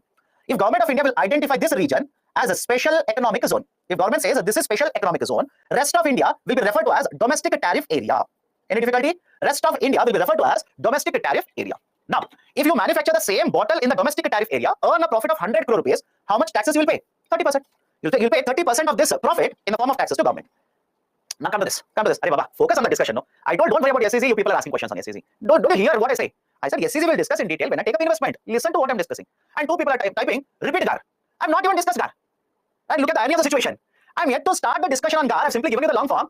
Please repeat GAR. My dear, it simply means you're not even focused on what I'm discussing. I've not even discussed GAR. You're asking me to repeat. But anyways, okay. Right, I believe you already have typed repeat. You will simply take Control C, Control V, Control C, Control V. Focus on the discussion. It simply shows that you are not even paying attention. So focus here. Special economic zone. You manufacture, you earn profit for first 5 years, 0%, 100% tax exemption. But same bottle, if you manufacture in India, other part of India, you earn a profit of 100 crore. You'll have to pay 30% of it to government. Now, simple question to all of you. Simple question. You want to pay 30% tax rate, or you want to claim 100% exemption? Let me know. I hope you understand this. You want to pay the taxes at 30%, or you want to claim 100% tax exemption? Right? All of you will say, sir, given a choice, I want to claim 100% tax exemption. Now see here. Look at the example 2. Look at example 2 very carefully. Company B, it already has a manufacturing facility in domestic tariff area. That is, let's say, right, rather than you, let's assume I'm the person. I'm the person, right? Some of you will say, how dare you accuse me? Imagine I'm the person. I own a company B, which is there in the domestic tariff area, which is manufacturing the bottle. But now I'll see that in SEZ, I can claim 100% tax deduction or 100% tax exemption. In domestic tariff area, I'll have to pay 30% of my profits to the government.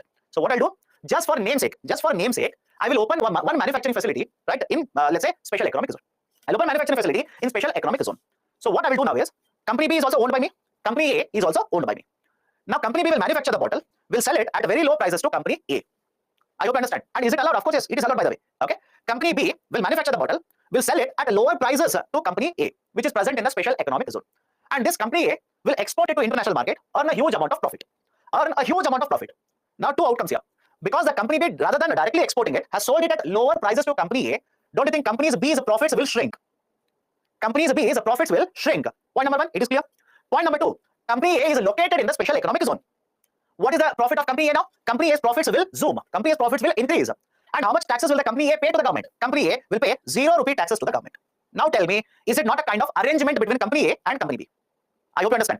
Is it not an arrangement between company A and company B? Some of you are saying, sir, it is a base erosion and profit shifting. My dear, base erosion and profit shifting will take place across boundaries. I repeat, base erosion and profit shifting will take place across boundaries from India to, let's say, Switzerland. From India, right, let's say, to Mauritius. That is base erosion and profit shifting. Now, are we crossing the border here? Are we crossing the border? Absolutely no, we are not crossing the border. Within India itself, I've made certain arrangements in such a way that I will avoid taxes.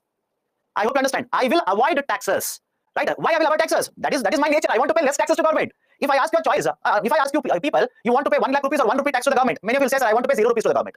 So what is the company doing here? Company is making certain arrangements. Company is making certain arrangements through which they are trying to avoid taxes. They are trying to reduce the amount of tax liability. Now, is it illegal? Right? Answer to this question as well. Is it illegal? Is it illegal that company B will manufacture the product and sell it to company A? Is it illegal? Of course no. Is it illegal that you set up company in SEZ? Of course no. Right? Of course no. But what is the problem here? The problem is you are making an arrangement in such a way that the tax liability of one company is going down and the other company, right, you are paying 0 rupee tax to government. This is one more way tax avoidance can be done. This is one more way tax avoidance can be done. Is it a problem for the government? I don't think this is a problem for the government, because if all the companies will start doing it, then government will basically incur a huge amount of lower revenue collection. So what government of India has done now? They have introduced a new system. They have introduced a new system which is called as GAR, General Anti-Avoidance Rules. Is it okay? General Anti-Avoidance Rules, GAR, right? The concept of GAR. What is this idea of GAR? Simple, follow this carefully. Under GAR, imagine you are a tax official. Okay, imagine you are a tax official. Company A has submitted documents to you. Right? They have submitted documents saying that 100 crore rupees is my profit. Right? I've earned a profit of 100 crore rupees. Because government says 100% tax exemption is provided, I will pay 0 rupees to government of India. Right? You are a tax official. This document has come to you. Now you will have a look at the details of how they have generated profits. Now you will find that one of the ways they are able to generate this profit is this kind of an arrangement. I hope you understand. One of the reasons they have been able to generate a profit like this is this arrangement that they have between company A and company B. Now, will you allow this arrangement to continue? Right? In the sense, will you allow company A to pay a benefit of 0% tax with this arrangement? Answer should be no, by the way. Is it okay? Answer should be no. Right, sir? What do you mean by this? Imagine company A has generated profits only by purchasing from company B and exporting it. This is the only profit they have generated. Should you allow the company to claim a tax, 100% tax deduction here? Should you allow to do that? Absolutely no. You should not allow them to claim this tax deduction. Why? This arrangement that is done between company B and company A does not have any commercial importance. I hope you understand my statement here. I'll repeat it. This company A and company B have entered into arrangement. Is it having any commercial importance? Right? Is there any commercial requirement of this? Absolutely no. The only reason they have entered into this arrangement is to avoid taxes. It is to avoid the taxes. Now understand the next point here. Such arrangements which are done are referred to as impermissible avoidance agreement. You'll ask me, sir, give me an example of impermissible avoidance agreement. There is there right in front of your eyes. This is an impermissible avoidance agreement. That is, the company A, company B have entered into an agreement. What is agreement? B is selling goods to A. B is selling goods to A. That is an agreement. And as a result of this, company A, right, is avoiding a lot of taxes to the government. This is called as impermissible avoidance agreement. And whatever advantage you have, whatever tax benefit you are going to get, that tax benefit will be denied to you now. The tax authority will not allow you to claim 100% tax deduction. They will not allow you to claim it. Why? You have basically avoided taxes. Whatever taxes you have avoided, the tax official will calculate and collect it from you. This is basically the application of GAR. Any difficulty here? Any difficulty? Please do let me know. Any difficulty in understanding how companies can avoid taxes? What will the tax official do? What is this idea of a GAR? Right? Now, when you say repeat, tell me from where. Should I start from taxation? I hope you understand. When you say repeat, from where? So example 1, example 2, right? That should be very clear to you people. So example 2, what is the idea of example 2? I'll repeat it, understand. So repeat from interaction. Okay, let me start from interaction. Or let me start with, right, let's say syllabus. So example 2, follow this carefully. I'm a company. I have a bottle manufacturing in the rest of India, domestic tariff area. I will sell it. I will export it to international market. I will make profits. Simple. I'll export it to international market. I'll make profits. But on the profits, how much taxes I'll have to pay now? 30% taxes. So what I will do is, rather than this, what I will do is, I will set up one more company in the special economic zone. And this bottle which is manufactured by company B now will be sold, right? Imagine when I export it, imagine I will export it at 200. Right? Actual cost is 100 rupees. I will export it at 200. So how much will be the profit here? 100 rupees. So rather than directly selling it to international market, rather than exporting it, I will simply sell it to one more company A at 110 rupees. At 110 rupees. Now tell me, will the profits of company B come down or not? Simple question. Will the profits of the company B come down or not? And when the profits are very low, let me pay 30% on it. And even the taxes paid to the government will be very low. Now company A has taken this bottle, and imagine have added certain value, etc., etc. They will export it to the international market at 200 rupees. So they purchased at 110, they sold it to the international market at 200, 90 rupee profit. And how much taxes will company B, company A pay to the government? 0 rupees. So there is an arrangement between company A and company B. There is an arrangement. But what is the use of this arrangement? Is there any commercial requirement of this arrangement? Commercially, was it required? Absolutely no. The arrangement has been done in order to avoid taxes. This arrangement between two companies A and B has been done in order to avoid taxes. So as a tax official, now you will not allow the company A to enjoy the tax benefit. You'll simply say, no, I will not allow you to enjoy 0%. I will impose 30% and collect it from you. Why? You are involved in impermissible avoidance agreement. And what is the definition? Have a look at this. It is an arrangement between two parties or two companies which has been done in order to avoid taxes and does not have any commercial requirement. It doesn't have any commercial need. Right? They are not doing it just to promote a business, etc., etc. Absolutely no. They are doing it only to avoid taxes. This concept is called as GAR. Now come to this. Companies enter into various arrangements which lack any commercial substance, rather are entered only to avoid taxes. So Government of India now has introduced a set of provisions or guidelines. Okay, set of provisions or guidelines wherein the tax officials can check these arrangements, and if they find that there is a tax avoidance because of this arrangement, so they will classify this as impermissible avoidance agreement, and whatever tax benefit is enjoyed by the company, that will not be provided. The tax benefit will be withdrawn. Tax benefit will be withdrawn. Okay, so under this, the tax authorities are empowered to deny any tax benefit to a transaction arrangement between the parties which do not have any commercial benefit. GAR provisions have been introduced by amending Income Tax Act of 1961, and initially the idea was GAR would be implemented under direct taxes code. Earlier government, that is when Mr. Manmohan Singh was the Prime Minister, the government had decided to restructure direct taxes. Now it should not be very difficult when I say direct taxes. They wanted to restructure direct taxes. So they had introduced the concept of a direct taxes code of 2009. Then later government changed. Did we implement direct taxes code of 2009? No. We did not implement DTC 2009. Rather, we have implemented these kind of reforms over a period of time. One of them is GAR, General Anti-Avoidance Rules. Done? Can I go to the next one here? Can I go to the next one? Right, so these are the various points I wanted to discuss regarding direct taxes. After the break, let's take up indirect taxes. But before that, right, any questions that you people have, let me know. Even the IT companies come in SEC, I don't get that why. For example, in New Town of Kolkata, many IT companies, many software companies, many service sector, many manufacturers enter into SEC. I'll discuss what is the object of SEC later, not now. I'll discuss what is SEC later. What is BPS? BPS is base erosion and profit shifting, wherein from one country to another country, profits are shifted. Right? What is the reason profits are getting shifted? We want to pay lower taxes. Okay, lower taxes. Okay, right. So that is basically referred as a base erosion and profit shifting. So company A will get profit. What will company B get through this arrangement? My dear, you tell me. You tell me, rather than selling it at 200 rupees, company B will sell it at 110. Right? The profits of the company will not come down. Right? Again, apply basic common sense. No, I even discussed that. Right? Okay. And if you are the owner of both the companies, see how much taxes you'll pay in the example 1, how much taxes you'll pay in the example 2. Then automatically you'll understand. Okay. Is a double tax mean tax on same commodity twice? Okay. Double taxation means on the same tax base, you'll impose taxes 2 times. Not on the commodity. Tax base is important. Okay. Then according to you, I will manufacture the bottle, sell it to you. GST is applicable. You will take the bottle, sell it to, let's say, customer in the market. GST is applicable. Then according to your argument, GST is double taxation. No, it is wrong. Okay. GAR imposes any tax on these companies. Idea of GAR is not to impose taxes. Idea of GAR is certain arrangements are done as a result of which tax avoidance happens. I hope you understand this. Tax is already there. Certain arrangements have been done as a result of which tax avoidance happens. Now tax officials will find that out and collect the amount of taxes from the companies. That is idea of a GAR. MAD and GAR under pillar of BPS, many of these are under the BPS only, under the 15 pillars. Okay. Okay. So why tax avoidance is not illegal? My dear, you opening a manufacturing facility in special economic zone, is it illegal? Let me know. You open a manufacturing facility in, let's say, special economic zone, is it illegal? No, it is not illegal.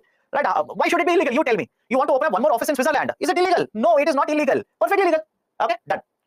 Right? Don't worry about special economic zones. Right? How many times did I tell you by now? How many times I told? Don't worry about special economic zone. I'll take it up later, but even then, define special economic zone. Right? It doesn't make any sense. Absolutely no sense whatsoever. Okay, let's take a break. I'll start at 8:10. Take a break now.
Okay, come back. Am I audible? Am I audible? Let's start. So next concept I want to discuss is the indirect taxes, idea of goods and services tax. This is the most important one. Under indirect taxes, this is the most important one. And if I've been reading the newspapers, most of these indirect taxes now have been brought under the concept of GST itself. So focus on the discussion of GST. Now, before understanding the concept of GST, right, understand certain important ideas. One is called as a cascading effect. One is referred to as cascading effect. Second one is referred to as the concept of input to tax credit. Follow the examples carefully. Imagine A will manufacture a product, sell it to B. B is not the consumer. B is, let's say, a middleman. So B will purchase the product, sell it to C. Let's say C is the consumer. So focus on the calculation now. B will manufacture the product, sell it to, A will manufacture the product, sell it to B. Government will impose a tax. Everything what I'm saying is there in the slide. Focus. A will manufacture the product, let's say 100 rupee, will sell it to B.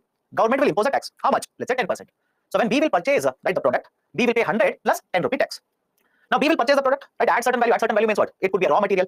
Right? B will warehouse the product, which is nothing but again addition to the cost. B also wants to earn profit. So now what B will do? B will take the product, 100 rupee is the price, plus 10 rupee is the tax, plus 20 rupee is the additional expenses, profit or movement of the good, etc., etc. So B wants to sell the product at 130 rupees to the customer.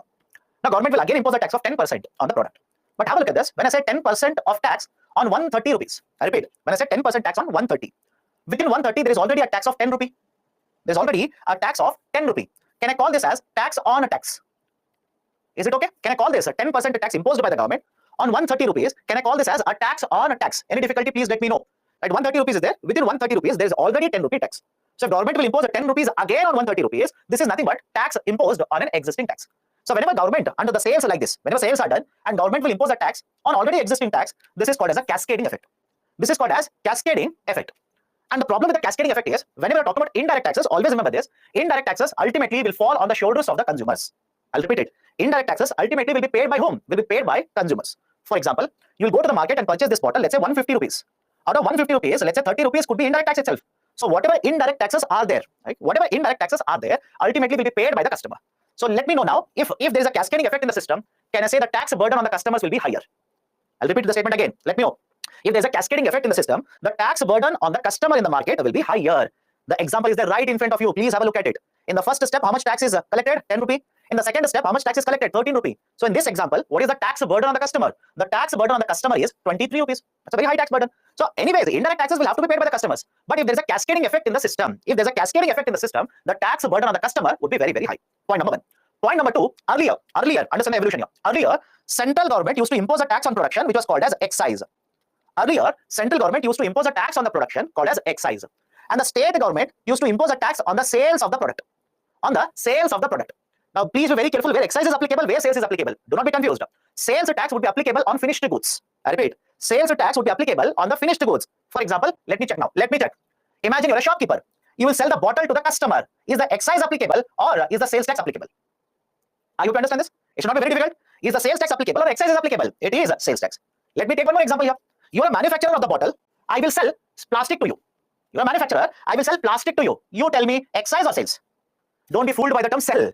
I said I will sell plastic to you, right? You will say, sir, you told sales. I will apply the sales tax. Absolutely no. Excise duty. Why? Plastic, I'm selling it to you, not for the purposes of consumption, for the purposes of production. So remember the logic here. Logic is simple. Whenever the goods were sold in the market for production purposes, central government would impose excise. And whenever they were sold for consumption purposes, right, the state government would impose sales tax. Right? That is point number two. Let me go to point number three. Whenever these two different tax systems were there, one by the center, one by the state, it would lead to cascading effect. Have a look at this. It would simply lead to cascading effect. Right? For example, I'll take a very simple example now. Imagine I'm selling plastic to you. I will sell the plastic. You will pay 10 rupee tax. I will take the 10 rupee, give it to government. Is it okay? Indirect taxes will have to be given to government. Right? So I will sell the plastic to you. I will collect a 10 rupee tax. Right? Let's say you have paid 100 rupee for plastic, 10 rupee for tax. That 100 rupee I will keep, 10 rupee I will give to government. Now you will take the plastic, manufacture the bottle, and let's say sell it to a customer. Let's say sell it to a customer. So when you sell it to customer, you will decide 100 rupee is the cost of raw material. Right? 20 rupee is your expenses, labor cost, right? Or let's say capital, or let's say profit. That's your profit. Right? So 100 plus 20, 120. But what about the 10 rupee tax? What about the 10 rupee that you paid? Right? You will include even the 10 rupee now because you have paid it. But ultimately, who has to bear the burden of indirect taxes? Who has to pay the indirect taxes? Customers have to pay. I'll repeat it. Customers have to pay. Do not have any doubt here. You should be very clear. Indirect taxes, customers will pay. In fact, when I was discussing national income aggregates, I told you this. That is, any indirect taxes the manufacturer pays, they will simply transfer the burden to customer. Because if you pay indirect taxes to manufacture the bottle, you are not using the bottle. Customer is using the bottle. So customer has to bear the burden of indirect taxes. So what you will do? 100 is raw material, 20 rupee your profit, labor cost, etc. You will also include 10 rupee tax because you have paid it. Now, when you want to sell it to customer, you will simply count it as 130 rupees. And now the state government would simply impose, let's say, 10% sales tax on 130. Now, don't you think out of 130, there's already 10 rupee tax? Is it okay? Out of 130, there's already 10 rupee tax. So if the state government would impose a tax on 130, that is nothing but cascading effect.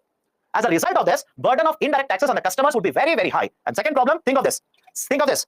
If there's a cascading effect, you tell me, will the competitiveness of your product increase or decrease? Let me know. Right, I'll repeat it. If there's a cascading effect, right? If there's a cascading effect is there, will the competitiveness of your product, or you Baba, two of you are saying increases. How these products will become competitive? If the price of this bottle is 143 because of cascading effect, you mean it will be cheaper in the international market?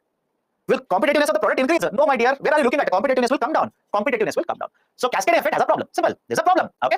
Now, what did we do then? What did we do? The state governments introduced the concept of VAT. Right? Understand this carefully. At the state level, right, they introduced the concept of VAT, value added taxation. How the value added taxation would work? Let me explain it. I'll write the long form here. Value added taxes. Now, what would happen under the value added tax? Have a look at this. A will sell a product to B. Let's say A will sell a product to B. Same number, 100 rupee, 10% tax. So B would pay how much tax to A? B would pay how much tax? 10 rupee tax to A in addition to 100 rupee for product. And A will simply take this 10 rupee, give it to government. Government will receive the 10 rupee tax. Now have a look at this. Have a look at the next point. B will transport the good. B want to earn a profit of 20 rupees, etc., etc. B wants to sell it at 130 rupees. B wants to sell it at 130. But what government says is, follow the next point carefully. Follow the discussion. What government tells B is, whatever taxes you've paid on the inputs, I repeat, whatever taxes you paid on the input, I will return it to you. I hope you understand. Whatever taxes you paid on the input, I will return it to you. Meaning what? B, when purchasing a product, has paid a tax of 10 rupee, government will return the 10 rupee to B. Government will give the 10 rupee to B. Now imagine you are seller B here. Think of it. Just think of it. You are the seller B. You want to sell the product. 100 rupees is the cost of 100 rupees is the cost of the product. 10 rupee taxes you have paid. 20 rupees your profit. So you wanted to sell it at 130 rupees. But government is telling you, whatever tax you have paid, I will return it to you. I will give it back to you. Will you include the 10 rupee when you will sell the product? Let me know. Will you include the 10 rupee when you will sell the product? If you include, you are wrong. Right? Some of you are saying, yes, sir, I will include. Why? Tell me why. Because you are not following the discussion. What is the discussion happening? I said step 1, you will pay 10 rupee. Step 2, you will get the 10 rupee from the government. Then why will you include it? What is your argument? So what you will do? You will not include the 10 rupee. You will sell the product at 120 rupees. You will sell the product at 120. Government will impose a tax on this 10% of 120. Okay, 10% of 120, the tax will be imposed and collected. Now, simple question to you. Look at the sequence and tell me, is there any tax on tax? Let me know. Right, look at the sequence. A will sell it to B. B will sell it to C. Is there any tax on tax that is happening here? Is there any tax on tax? Absolutely no. I hope you understand. Absolutely no. The tax on tax is not going to be imposed here. That is basically the beauty of value added tax. And have a look at this. Right, have a look at this. When government will provide you this 10 rupee back, whatever taxes you have paid on the input, when it is returned to you, when it is given back to you, this is called as input tax credit. I've written the definition at the bottom. Please have a look at it. Right, the process where government will collect the tax, right, and return it back to you, right, credit it back to you, that is called as input tax credit. Now, is it okay if I say, if there is an input tax credit system, I repeat, if there is input tax credit system, cascading effect will be addressed. Baba, focus on the discussion, no? How they will give it, why they will give it, wait, have patience, focus on the discussion first. Right, if there is an input tax credit system, okay, will it address the issue of cascading effect? Right, answer is yes. Answer is yes. And remember this, the idea of an input tax credit is a feature of VAT system, and VAT has been subsumed under GST. Can I say it is a feature of the GST now? Right, is it okay? Under the concept of VAT system, value added taxation, the states, I repeat, it was introduced by the states, wherein the state government said, whatever taxes you paid on the inputs, I will return it back. I will give it back to you. And further, what you do is, you will not count it as a part of the selling price. So cascading effect would be addressed. That is basically input tax credit system. So we introduced the concept of VAT. We expected cascading effect would be addressed. But there's a problem with this. There is a problem with this. What is the problem? I said VAT was introduced by the state government. Have a look at this. I said VAT was introduced by the state government. So whatever taxes you pay to the state government when you purchase a product, that would be returned to you. What about central government taxes? Have a look at this. I'll come back to this, don't worry. What about central government taxes? Right, central government taxes will still be there. So have a look at the next situation here. Have a look at the next situation. Follow this carefully. Right, this is the state 1. This is state 2. Is it okay with all of you? First part, this part is a transaction that is happening in state 1. The other part, I'll change the color. I'll change the color of the marker. This is in the second state. So transactions are not happening in only one state. These are happening in 2 states. Point number 1, answer it now. Because polity is over for you, answer it. Whenever there is interstate trade and commerce, I repeat, whenever there is interstate trade and commerce, you tell me, will the taxes be imposed by the state government or the central government? Right, is it okay? Is my statement okay with all of you? Whenever there is interstate means from one state to another state. Trade and commerce takes place. Is it the state government which will impose the tax or the central government? Right answer is central government. Remember this, you should not have a confusion here. It is the central government which will impose the taxes. So earlier, I repeat, earlier, even when the VAT was introduced, the interstate trade and commerce came under the purview of central government. Right? You should not say, sir, why VAT is not imposed on interstate trade and commerce? My dear, interstate trade and commerce, the power, or that under the concept of Schedule 7, the power is given to central government. And even if you argue and say that no, sir, it should be given to the state, let's say product is manufactured in the state 1, sold in the state 2, you tell me which state government will impose a tax on it. I hope you understand the difficulty here. If your argument is, sir, state should impose a tax on interstate trade and commerce, right? The product is manufactured, let's say this product is manufactured in state 1 and now consumed in the state 2. Which state will impose a tax? Don't you think there will be a lot of dispute between the states? State 2 will say, consumption has happened in my state, I will impose a tax. State 1 will say, production has happened in my state, I will impose a tax. So there will be a dispute. That's the reason. Remember this carefully. Remember this carefully. Whenever you talk about interstate trade and commerce, the taxes are imposed by the central government. Point 1. Earlier, what was the system? Earlier, central government on interstate trade and commerce had a type of a tax. And that tax was referred to as central sales tax. I repeat, earlier, central government, whenever the tax was imposed on interstate trade and commerce, right, we had a concept of central sales tax. Point number 1. And point number 2, the central sales tax was announced by the center, but it was actually implemented and collected by the state where production happened. Understand all these points. Slightly technical, but understand it. I repeat, earlier, the interstate trade and commerce, the tax was imposed by the center, right? The center announced it.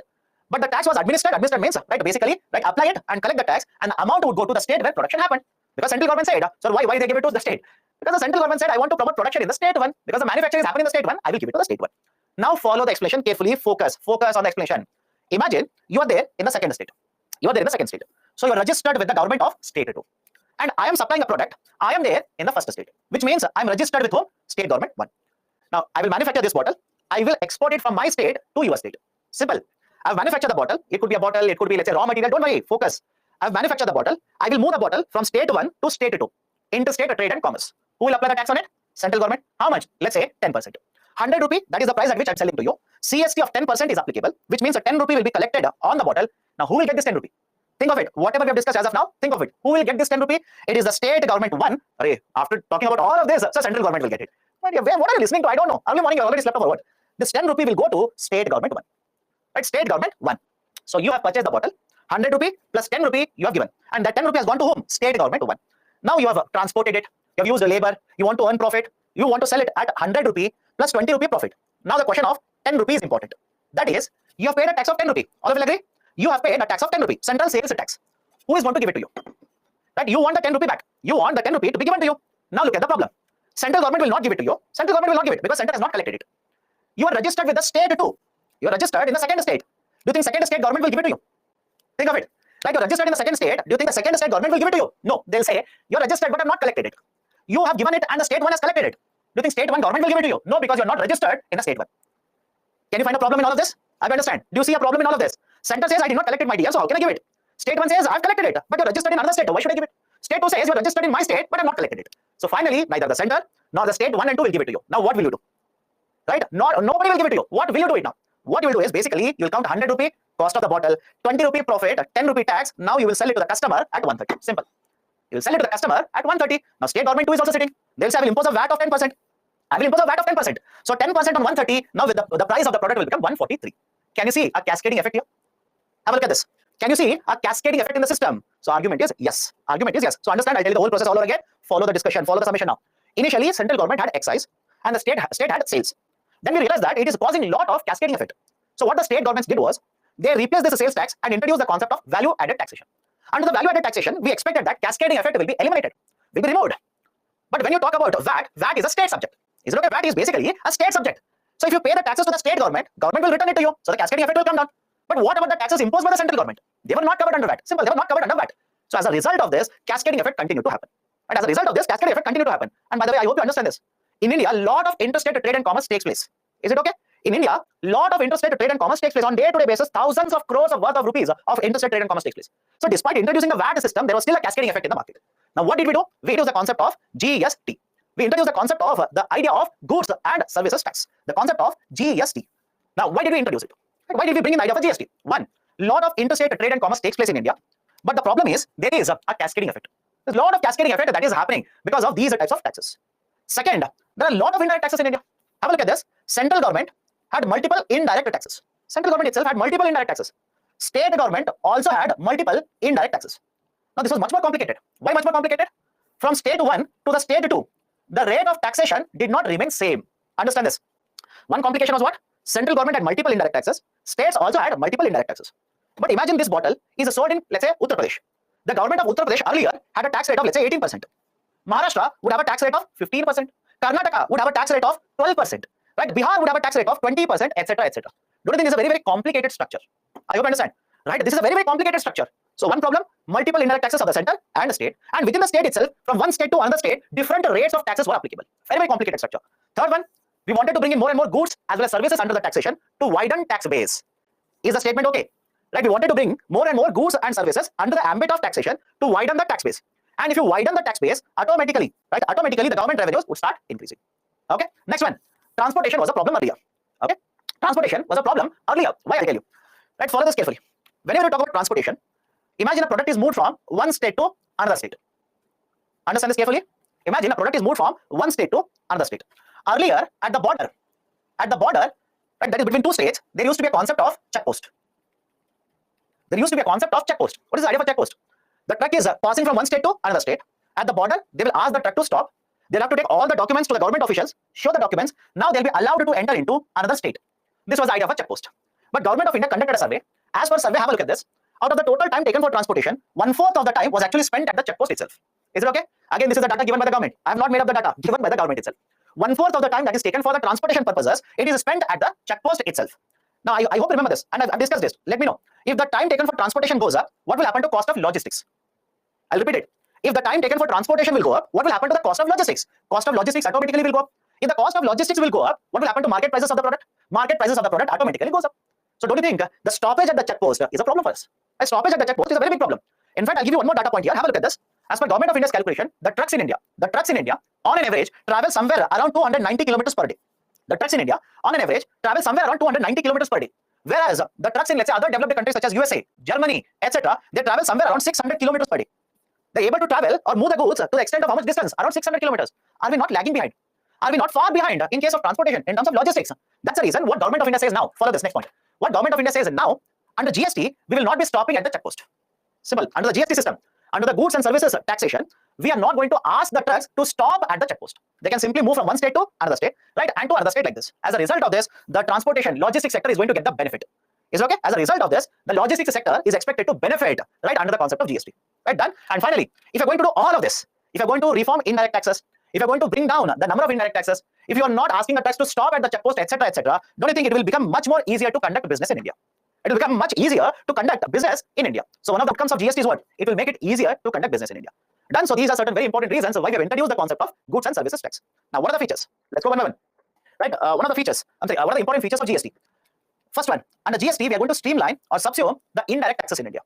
Right? Are we not stopping to check smuggling? Please understand this. If there is a valid reason, if there is a tip, etc., at any point of the transportation level, you are allowed to stop. I hope you understand this. So this will promote smuggling? No, absolutely no. Right? If you think that there is a smuggling going to happen at any point of a transportation, you can go have a check of the vehicle. But earlier, this is a reality. Do not write it in the exam. Earlier, what used to happen is the officials who were sitting at the check post, they would harass the transportation. That is basically who are basically transporting these goods. They would harass them a lot. That led to a lot of corruption in the system. And that also delayed transportation of the important goods across the state borders. The government says, like, we'll stop it. We'll put a rest to that. Let's stop the practice of asking the trucks to stop at the check post. We'll eliminate the check post. But now you say, sir, what is smuggling is going on? Earlier also there were powers to the officials to stop a vehicle, not at check post, apart from check post also. And those powers are continuing. It's not that we are not going to check. It's just that at the check post, at the check post, now that has been eliminated. Okay. Now, what are the features of GST? Right? What are the important features of GST? First, we will streamline or subsume all the indirect taxes. But again, please understand this carefully. Next point is also important. As of now, even though we have a GST, there are many other indirect taxes which are out of GST. Is it okay? I'll repeat the statement. Object of GST is what? Multiple indirect taxes are there. We'll bring all of them only under GST. Only one indirect tax. But have we achieved it? Absolutely no. Right? Absolutely no. We are yet to achieve it. For example, there is I'm connecting it to current affairs. Understand it. There is a tax on alcohol products. There is a tax on alcohol products. Alcohol consumption for human attracts a tax. Tell me who imposes a tax on it. Let me check how much you are reading the newspapers. Let me check how much newspapers you are reading. It is the state government which will impose a tax on human consumption of alcoholic products. So even today, that tax on alcoholic products, it is not there under GST. So argument is simple. We want to streamline all the indirect taxes. We want to ensure only one indirect tax is there. But we are yet to achieve it. The ultimate objective is one nation, one indirect tax. Second, the constitutional amendment was introduced. 122nd Constitutional Amendment Bill.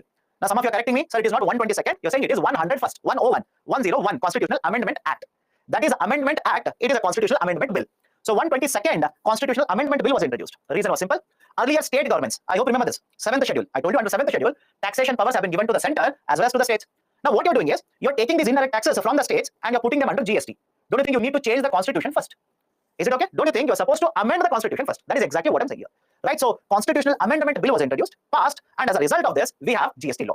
Third point, under the Article 279A, we have set up a constitutional body that is constituted by President of India. Now, what is this constitutional authority? It is GST Council. It is the GST Council. So point number one, it is a constitutional body. Point number two, who are present in the constitutional body? Both will have representation of the center as well as states. We'll have a representation of the center as well as the states. From the center, it is the finance minister, union finance minister, who is the chairperson of the GST Council. But what about the states? We'll also have revenue ministers or finance ministers of the state government. So is there a representation of the union territories? Of course, yes. All the union territories which have a legislative council. All these terms are very, very well known to you people now because I started after polity. So all the union territories which have legislative council will also be represented in the GST council. Now, union finance minister will be the chairperson. What is the function of the GST council? It is the GST council which will take decisions regarding GST. For example, whether this bottle should be brought under GST or not, right? Decided by the council. If it is brought under GST, what should be the rate of GST applicable? It is already having a GST rate of 28%. Should we reduce it? Should we increase it? If a product is already there under the GST, should we remove it? In simple terms, all the functions related to administration of the GST, the decisions are taken by the GST council. The decision is taken by the GST council. I'll come back to this, don't worry. The quorum requirement in the GST council is at least 50% of the members. Right? The quorum requirement. What is quorum? I'm pretty sure you've learned about it. What is quorum? Quorum is how many members should be present. How many members should be present? If you want to start a deliberation or the discussion, what is the minimum strength that is required to start? So the quorum requirement is 50% of the total members. And voting power, right? Remember this.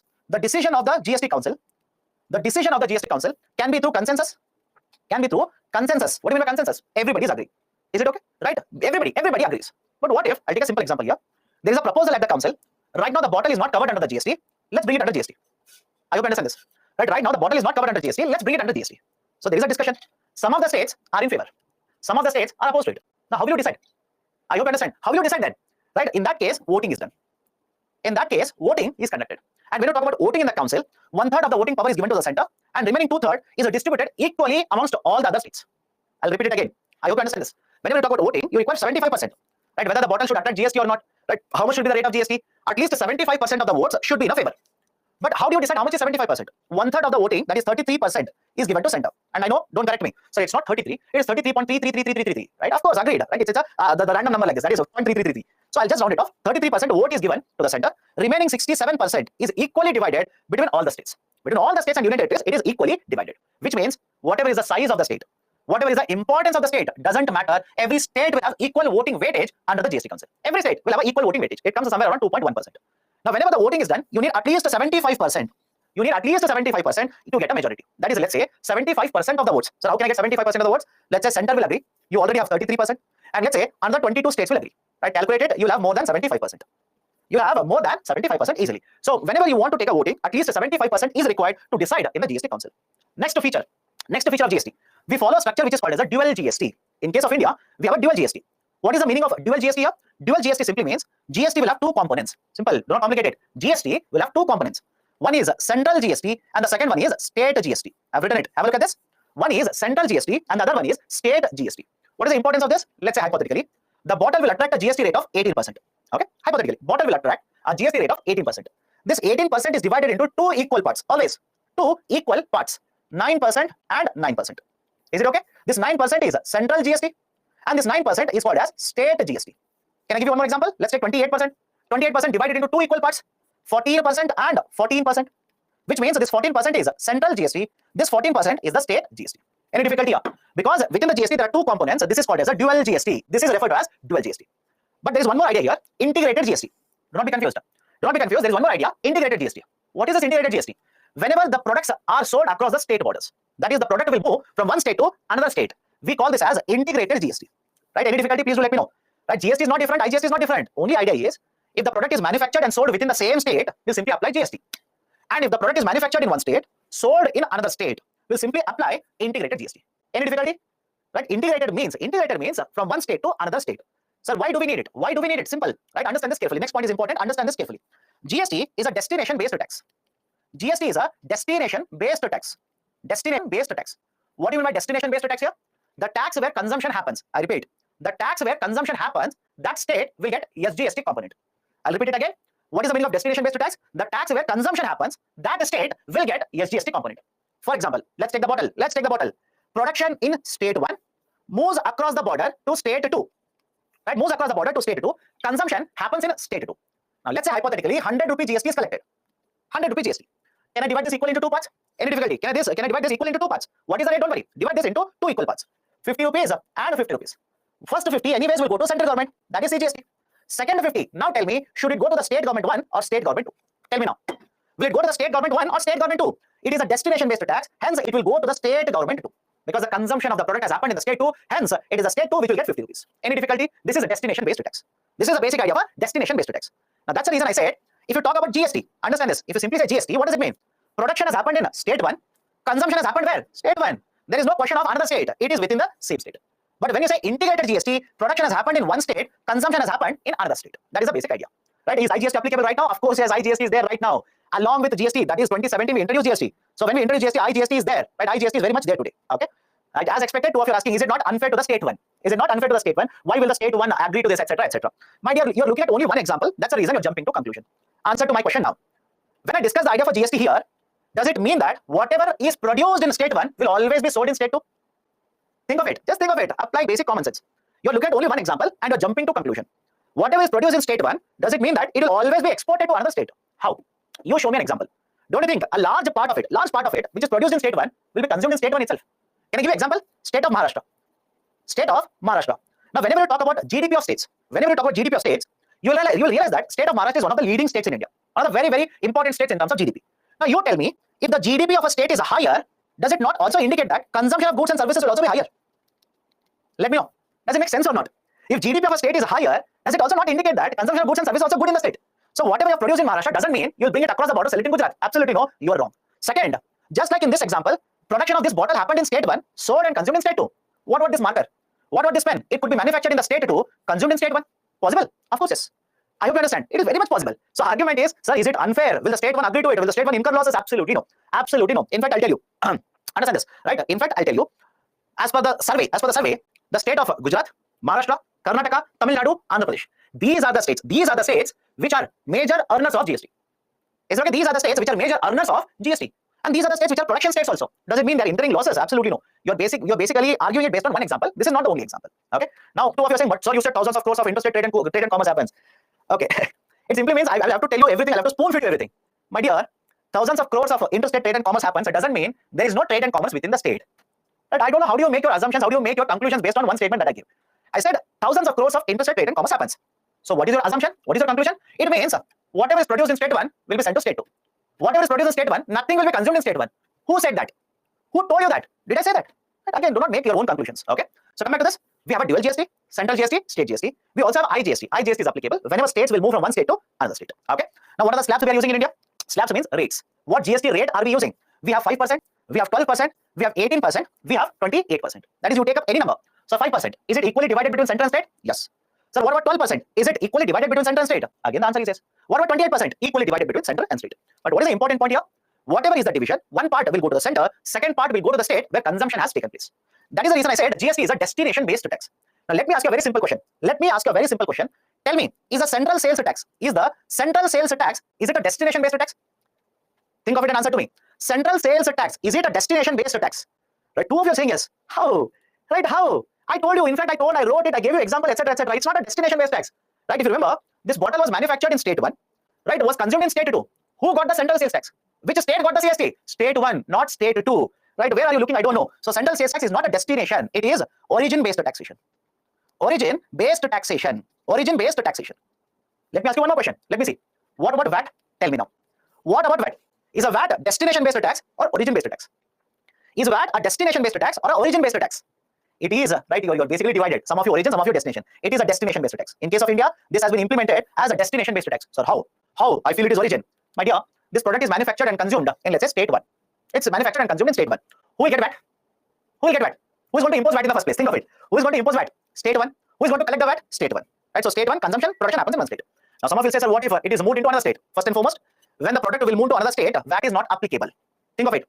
When the product will move from this state to another state, is VAT applicable? How many of you think VAT is applicable there? Wrong. CST is applicable. Right? We have discussed all of it. It's not as if I'm introducing something new to you. Right? If the product will move from one state to another state, is VAT applicable? No, CST is applicable. Now imagine this product is sold in the second state, consumed in the second state. Now you tell me, who will impose VAT and collect it? Second state. I hope you understand. Second state. So where the state or in whichever state the consumption happens, that state will collect the tax. Is it not destination based? Let me know. Is it not destination based? So argument is yes, by the way. Yes, it is also destination based tax. VAT, GST, examples of destination based taxation in India. CST, example of origin based, production based taxation in India. Okay, right? So that is the basic idea. Now, is there anything which is not under GST as of now? Okay, is there anything that is not under GST? Example, alcoholic product for liquor consumption. Some of you are saying petrol. I'll come to that. Right? Have a look at this. Right? Exempted alcoholic liquor for human consumption. As of now, alcoholic products are yet to be even brought under GST. It is not there under GST. Now, if you want to bring alcohol under GST, again you'll have to amend Constitution. All of you agree? I hope you understand this. If you want to bring alcohol under GST, you will have to amend the Constitution. Why? Right now, as per Constitution of India, the right to impose a tax on alcohol for human consumption in the domestic market is given to state. Now you want to bring it under GST. Are you not supposed to amend the Constitution first? So that's the reason exempted alcoholic liquor for human consumption. What about imported alcohol? What about imported alcohol? How many of you think imported alcohol tax is imposed by the state government? Please look at the term. Please look at the term. Imported. Right? Who do you think has the right to impose a tax on imports? Right? Who do you think has the right to impose a tax on import? Center. Center. This is how UPSC will test you. Please be very, very careful. And I'm pretty sure all of you are, at least all of you have heard of the Delhi liquor policy. That is where UPSC can simply catch hold of you, confuse you here. Right? Imagine a statement is given like this. Imagine a statement is given like this. Statement is all the liquor either imported or manufactured in the domestic market, the state government as per the constitution has the right to impose a tax. No, statement is wrong. If it is manufactured and sold in the domestic market, it is the state government.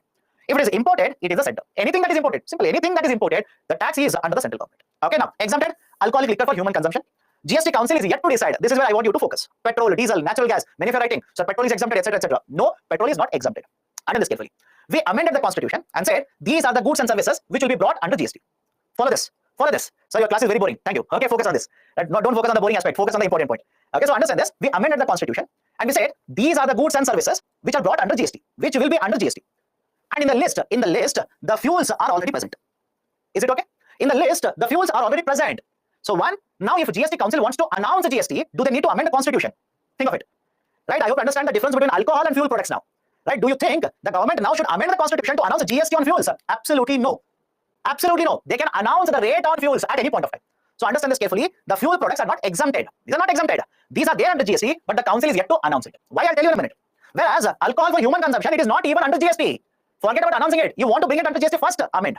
First change, bring it under GST. Then you can decide whether the tax is applicable, how much, etc., etc., etc. Now many people ask me, one, sir, why is alcohol yet to be brought? Second, why are we yet to announce a tax on fuels? The reason is simple. Large amount of taxes collected by both the center and state are on these commodities. I hope you understand. I hope you understand this. Large amount of taxes collected by both center and state are on these commodities. For example, you check how much of the total amount collected by the states is in the form of taxes on alcohol. These will be in the range of 10%, 18%, 20%. So you tell me, you're the chief minister. Now I'm making you the chief minister. You're the chief minister. I will tell you, let's introduce the GST. I want to take away the tax power you have on alcohol. I want to bring it under GST. Will you give it away? I hope you understand. Will you give it away simply? You will not agree to it. You will simply say, no. I want to cover taxation on alcohol. Why? I want to adjust it as per my requirement. I want to collect huge amount of money. What about this thing? What about petrol and diesel? Same argument. Right now, understand this. Imagine you go to a petrol bunk, you purchase 1 liter of petrol and you pay 100 rupees for it. Just a hypothetical number. Okay, have a look at this. Right, you go to a petrol bunk, you purchase 1 liter of petrol and you will pay 100 rupees. You'll be surprised now because more than half of this is because of central government taxes and state government taxes. Is it okay? More than half of this, out of 100 rupees, more than 50 rupees is because of the central government as well as the state government taxes. Now you tell me, if you bring it under GST, what will be the rate? I hope you understand. If you bring it under GST, for example, if you want to understand the difficulty here, imagine 100 rupees, right, divided into two components. 50 rupees actually the cost and 50 rupees the tax of both center and state. Can I say the total tax is applicable? That is 100%. Is the logic okay? Is the logic okay? Right, you are paying 100 rupees. Imagine 50 rupees actual cost and remaining 50 is thanks to the taxes of both center and state. That is how much tax? 100% tax. Now you tell me, what is the maximum rate of tax applicable under GST? 28%. And how much is the rate applicable now? Both center and state? 100%. Don't you find there is a lot of difficulty here? Right? Based on the number itself, you'll realize a lot of issue here. Why? If you bring it under GST, tax rate is 28%. Right? Suddenly the revenues of the government will take a hit. And concern is that even if you collect 28%, now how much should go to the state, how much should go to the center? Because as per the law, half and half should go to the center and state. But as per the current situation, can your state government increase the tax on petrol and collect more money from you? Think of it. Right? As per the current arrangement that we have on petrol and diesel, can your state government increase the tax on petrol, collect more money? Of course, yes. Now, once it is brought under GST, can your state government do it? I hope you understand. Once it is brought in the sense, once the GST rate is announced, can only one state government increase the tax rate on petrol? Not allowed. Can they decrease the tax rate on petrol? Not allowed. Now everything has to be done with at least a 75% voting. Now you tell me, again, you're the chief minister, will you agree? I hope you understand. Will you agree? Right? Absolutely no. Absolutely no. Until unless you have a very, very good revenue model where you're guaranteed you're going to get certain amount of money, you will not agree to it. Is the logic okay? Why, despite fuels being brought under GST, GST rate is not applicable? Why alcohol itself is yet to be brought under GST? These are the reasons. So please be very, very careful. Okay. Now, come to the next concept. Compensation. Come to the next concept. Compensation. What is this idea for compensation? I'll take a very simple example. Right? Let's start. I'll take a very simple example. Imagine here is a state. State 1 or state A. Now, this is state A, or let's say I'll write it as state 1. State 1. Now, this particular state 1 is imposing taxes on 3 products, A, B, and C. It is imposing a tax on 3 products, A, B, and C. And as a result of the tax on all the 3 products, government of this state is able to collect, let's say, 100 crore rupees. 100 crore rupees. But now government will introduce a GST, center will introduce a GST, and say that I will take product A, product B, and I'll subsume both of them under GST. Okay, I'll subsume both of them under GST. Let's say earlier product A would get you 40 crore rupees, product B would get you, let's say 30 crore rupees, and product C would get you another 30 crore rupees in the form of taxes. So when product A and B are brought under GST, it simply means now this amount of revenue which you were able to collect earlier, 40 plus 30, you were able to collect earlier. Now there is no guarantee over it. Is the logic okay? You are able to collect 40 crore rupees and 30 crore rupees earlier. Now there is no guarantee over it. Why? Because once it is brought under GST, you will not have the power to adjust the tax rate on both of them. Right? I'll repeat it. Because both the products A and B have been covered under GST, now you do not have the power to adjust the tax rate on A and B. How will you have the power? Everything is decided by the GST Council. And in the GST Council, you require at least 75% voting. Will you be worried about your revenues or not? Will you be concerned about your revenues? Will you be worried about the amount of revenues you're going to collect under GST? Of course, yes. Because until these were brought under GST, you could arrange. You could simply arrange the tax rate. In 1 year, you will increase it to 20%. In another year, you could increase it to 20.5% and adjust and collect as per your requirement the amount of revenues. But now it is under GST, you do not have the power individually. So what was decided? States were concerned, if these taxes are taken away from us, what if I do not collect sufficient revenue? That is, let's say you have collected 40 plus 30, 70 crore rupees. Now both the products are brought under GST. Rather than 70 crore, you will collect 50 crore rupees. What will happen to your revenues? You have not collected sufficient amount of money, your expenses would be affected. States were concerned. And that's the reason there was an agreement between the center and state. An arrangement was introduced. That is for the next 5 years. I repeat, for the next 5 years. What do you mean by next 5 years? 2017, GST was introduced. So from 1st July 2017, in fact, I'm giving the date now. From the 1st July 2017, for the next 5 years, whatever is the revenue loss, I will tell you how revenue loss will be calculated. Give me a minute. Whatever is the revenue loss, 100% of this revenue loss will be compensated by the center. Is it okay? 100% of this revenue loss will be compensated by the center. Now look at the next point here. 1st July 2017, we introduced. Calculate 5 years. Calculate 5 years. So from 1st July 2017, right, 5 years will be how much? End of June 2022. Is it okay? End of June 2022. Have we crossed the end of June 2022? Let me know. Did we cross June of 2022? Yes. Which means the compensation period is over. Is it okay? Which simply means the states getting the compensation from the center, it is over. 5 year duration is over. States wanted the extension, but no, center has said, I will not give it. Right? So 5 year duration, 100% of the revenue loss. Now you'll ask me, sir, what do you mean by revenue loss? What do you mean by the revenue loss here? Follow the next points carefully. In this example that I've written, how much revenue you used to collect? How much revenue you used to collect? 40 crore and 30 crore. So you collected 70 crore rupees last year. Is it okay? You collected 70 crore rupees last year. But can we take the same 70 crore rupees as a reference point for every year? Does it make sense? Think of it. Can we take the same 70 crore rupees as a reference point for every year? No. From 1 year to next year, don't you think the revenue collection should increase? I hope you understand. From 1 year to next year, don't you think the revenue collection should increase? That's the reason government decided. Right, look at the formula now. Last point. We'll finish the formula, then we'll stop. The government of India came out with the formula. What is the formula? Whatever taxes you collected from these, which are subsumed under GST, whatever you collected in 2015 and 2016, we will take it as a base. I'll repeat it. Whatever taxes you collected on A and B, which are subsumed under GST, in 2015 and 2016, we'll take it as a base. So why 2015 and 16? From next year, we have introduced GST. So whatever you have collected in this base, right, we will take it as a reference point. And we will assume that it will keep on increasing from 1 year to the next year by 14%. It will keep on increasing from 1 year to next year by 14%. Let's say hypothetically, I'll take the same number. Let's say hypothetically, you have collected 70 crore rupees. Right, you have collected 70 crore rupees, right, in this 15 and 16. So why not 16 and 17? My dear, negotiations are already finished.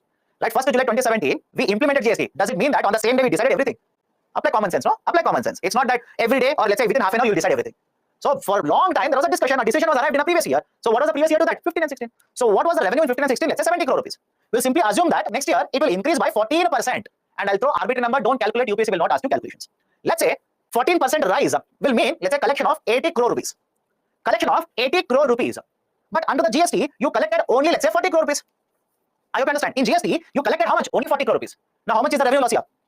How much is the revenue loss? 40 crore rupees. Revenue loss is 40 crore. Government would simply provide this 40 crore rupees as compensation to the state. Is the logic okay here? Is the logic okay? So I'll repeat it again. The states were concerned that if I give away the taxation power, I might not earn sufficient amount of revenue. So center and state came to an agreement wherein center said, once I start implementing GST, for next 5 years, I will provide 100% revenue loss, 100% of the revenue loss in the form of compensation. But how do you calculate the revenue loss? How do you calculate revenue loss? Simple. We take whatever was the revenue collected from those taxes which were subsumed under the GST in 2015 and 16 as a base. And from that, we'll simply keep on adjusting that with 14%, increase that with 14%. Right? So imagine for 1 year, you're supposed to collect 100 crore rupees as per the formula. That is the expected amount of revenue as per the formula. But if you end up collecting only 70 crore rupees, now tell me, your expected revenue as per the formula is 100 crore. You collected only 70 crore rupees. How much compensation will be paid by the center? Compensation paid by the center will be 30 crore rupees. So for 5 years, from 1st July 2017, government announced a compensation. And already June 2022 is over. Government has discontinued payment of compensation to the states. And last point here, from where will the government get this money? Okay, from where the government will get this money? If they want to pay, let's say 30 crore rupees, from where will the government get this money? For this, the government of India identified certain commodities which were covered under 28% GST. I understand this. We identified certain goods which were covered under 28% GST. In addition to the GST of 28%, we also imposed the cess. In addition to the 28%, we also imposed the cess, and this is a compensation cess. Is it okay? This is referred to as compensation cess. Okay, so we used to impose cess, collect it, use it for the payment of compensation to the states. Right, so this is the discussion. We'll stop the discussion here. I'll give you certain more concepts or points related to compensation cess tomorrow. Let's pick it up from this concept itself. Right, we'll start from tomorrow, the idea of a compensation cess. What are other additional points? Done. So let me stop the discussion here. Any question you have, please ask me now. Please repeat, how was it 120 seconds? My dear. The bills are introduced. All the bills are not passed. I hope you understand. The bills are introduced. All the bills are not passed. So the number, right, the sequence of a number which was assigned to this bill was 122nd. And when they are passed, some of them may not be passed. So when it was passed, what was the sequence of the number which was given to the Amendment Act? That was 101. Right, so number of the bill and the amendment slightly changed. Focus. What was the benefit of VAT? VAT was introduced by the state governments to address right, the cascading effect. But despite having a VAT, I've proved, and you have seen that also, despite having a VAT system, there's a cascading effect. That's the reason we have brought the VAT under the concept of GST now. Sir, is the state still incurring revenue loss? Right? Please understand, you cannot calculate the revenue loss now. Why? The formula is applicable only for 5 years. Formula is applicable only for 5 years. After that, there is no formula applicable. What is 28%? Right now, GST is applicable 5%, 12%, 18%, 28%. Do you think on this bottle all these rates are applicable? No. Some of the products will be covered under 5%, some under 28%. So under 28%, we have identified certain products. In addition to 28%, we are also imposing cess. That cess will be used for payment of the compensation. What about excess duty? It will still lead to cascading effect in absence of GST. Please understand. There is a concern there. We'll discuss that. Because I told you, despite introducing GST, even today there are various products which either do not have GST or are not covered under GST. Right? So we need to address that as well. So if the state one produces and state one consumes, how to distribute tax? If the GST collected is 100 rupee, center will get half of it, 50. The state will get remaining half of it, 50. Central sales tax is origin-based tax? Yes. CST is origin-based tax. So did the center provide compensation during COVID also? Yes. Center provided compensation even during COVID. Will amendment be needed to include liquor? Yes, because right now, as per the constitution, liquor is under the state. Okay, any more doubts? Any more doubts? Cess is the education and healthcare cess in the last class. No, Baba, that is a different cess. Those cesses are imposed. This cess I'm talking about is a compensation cess. In addition to the GST of 28%, there is a compensation cess again. Currently, only item not under GST is alcohol, liquor for human consumption, electricity. Right? There are certain goods, you don't worry. Right? Remember, examples more than sufficient. What is excess duty? Excess duty is that let's say tax which is imposed by the government on production. Okay, so let me stop the discussion here now. Okay, let me stop the discussion here. Tomorrow we'll continue from the compensation cess. Couple of more points are there. I'll cover it. Then I'll show you. Right, many of your concerns are which state will get how much, etc., etc. Do not have a heart attack. I'll show you tomorrow. Right, but moreover, please understand: is it needed for civil services? Absolutely no.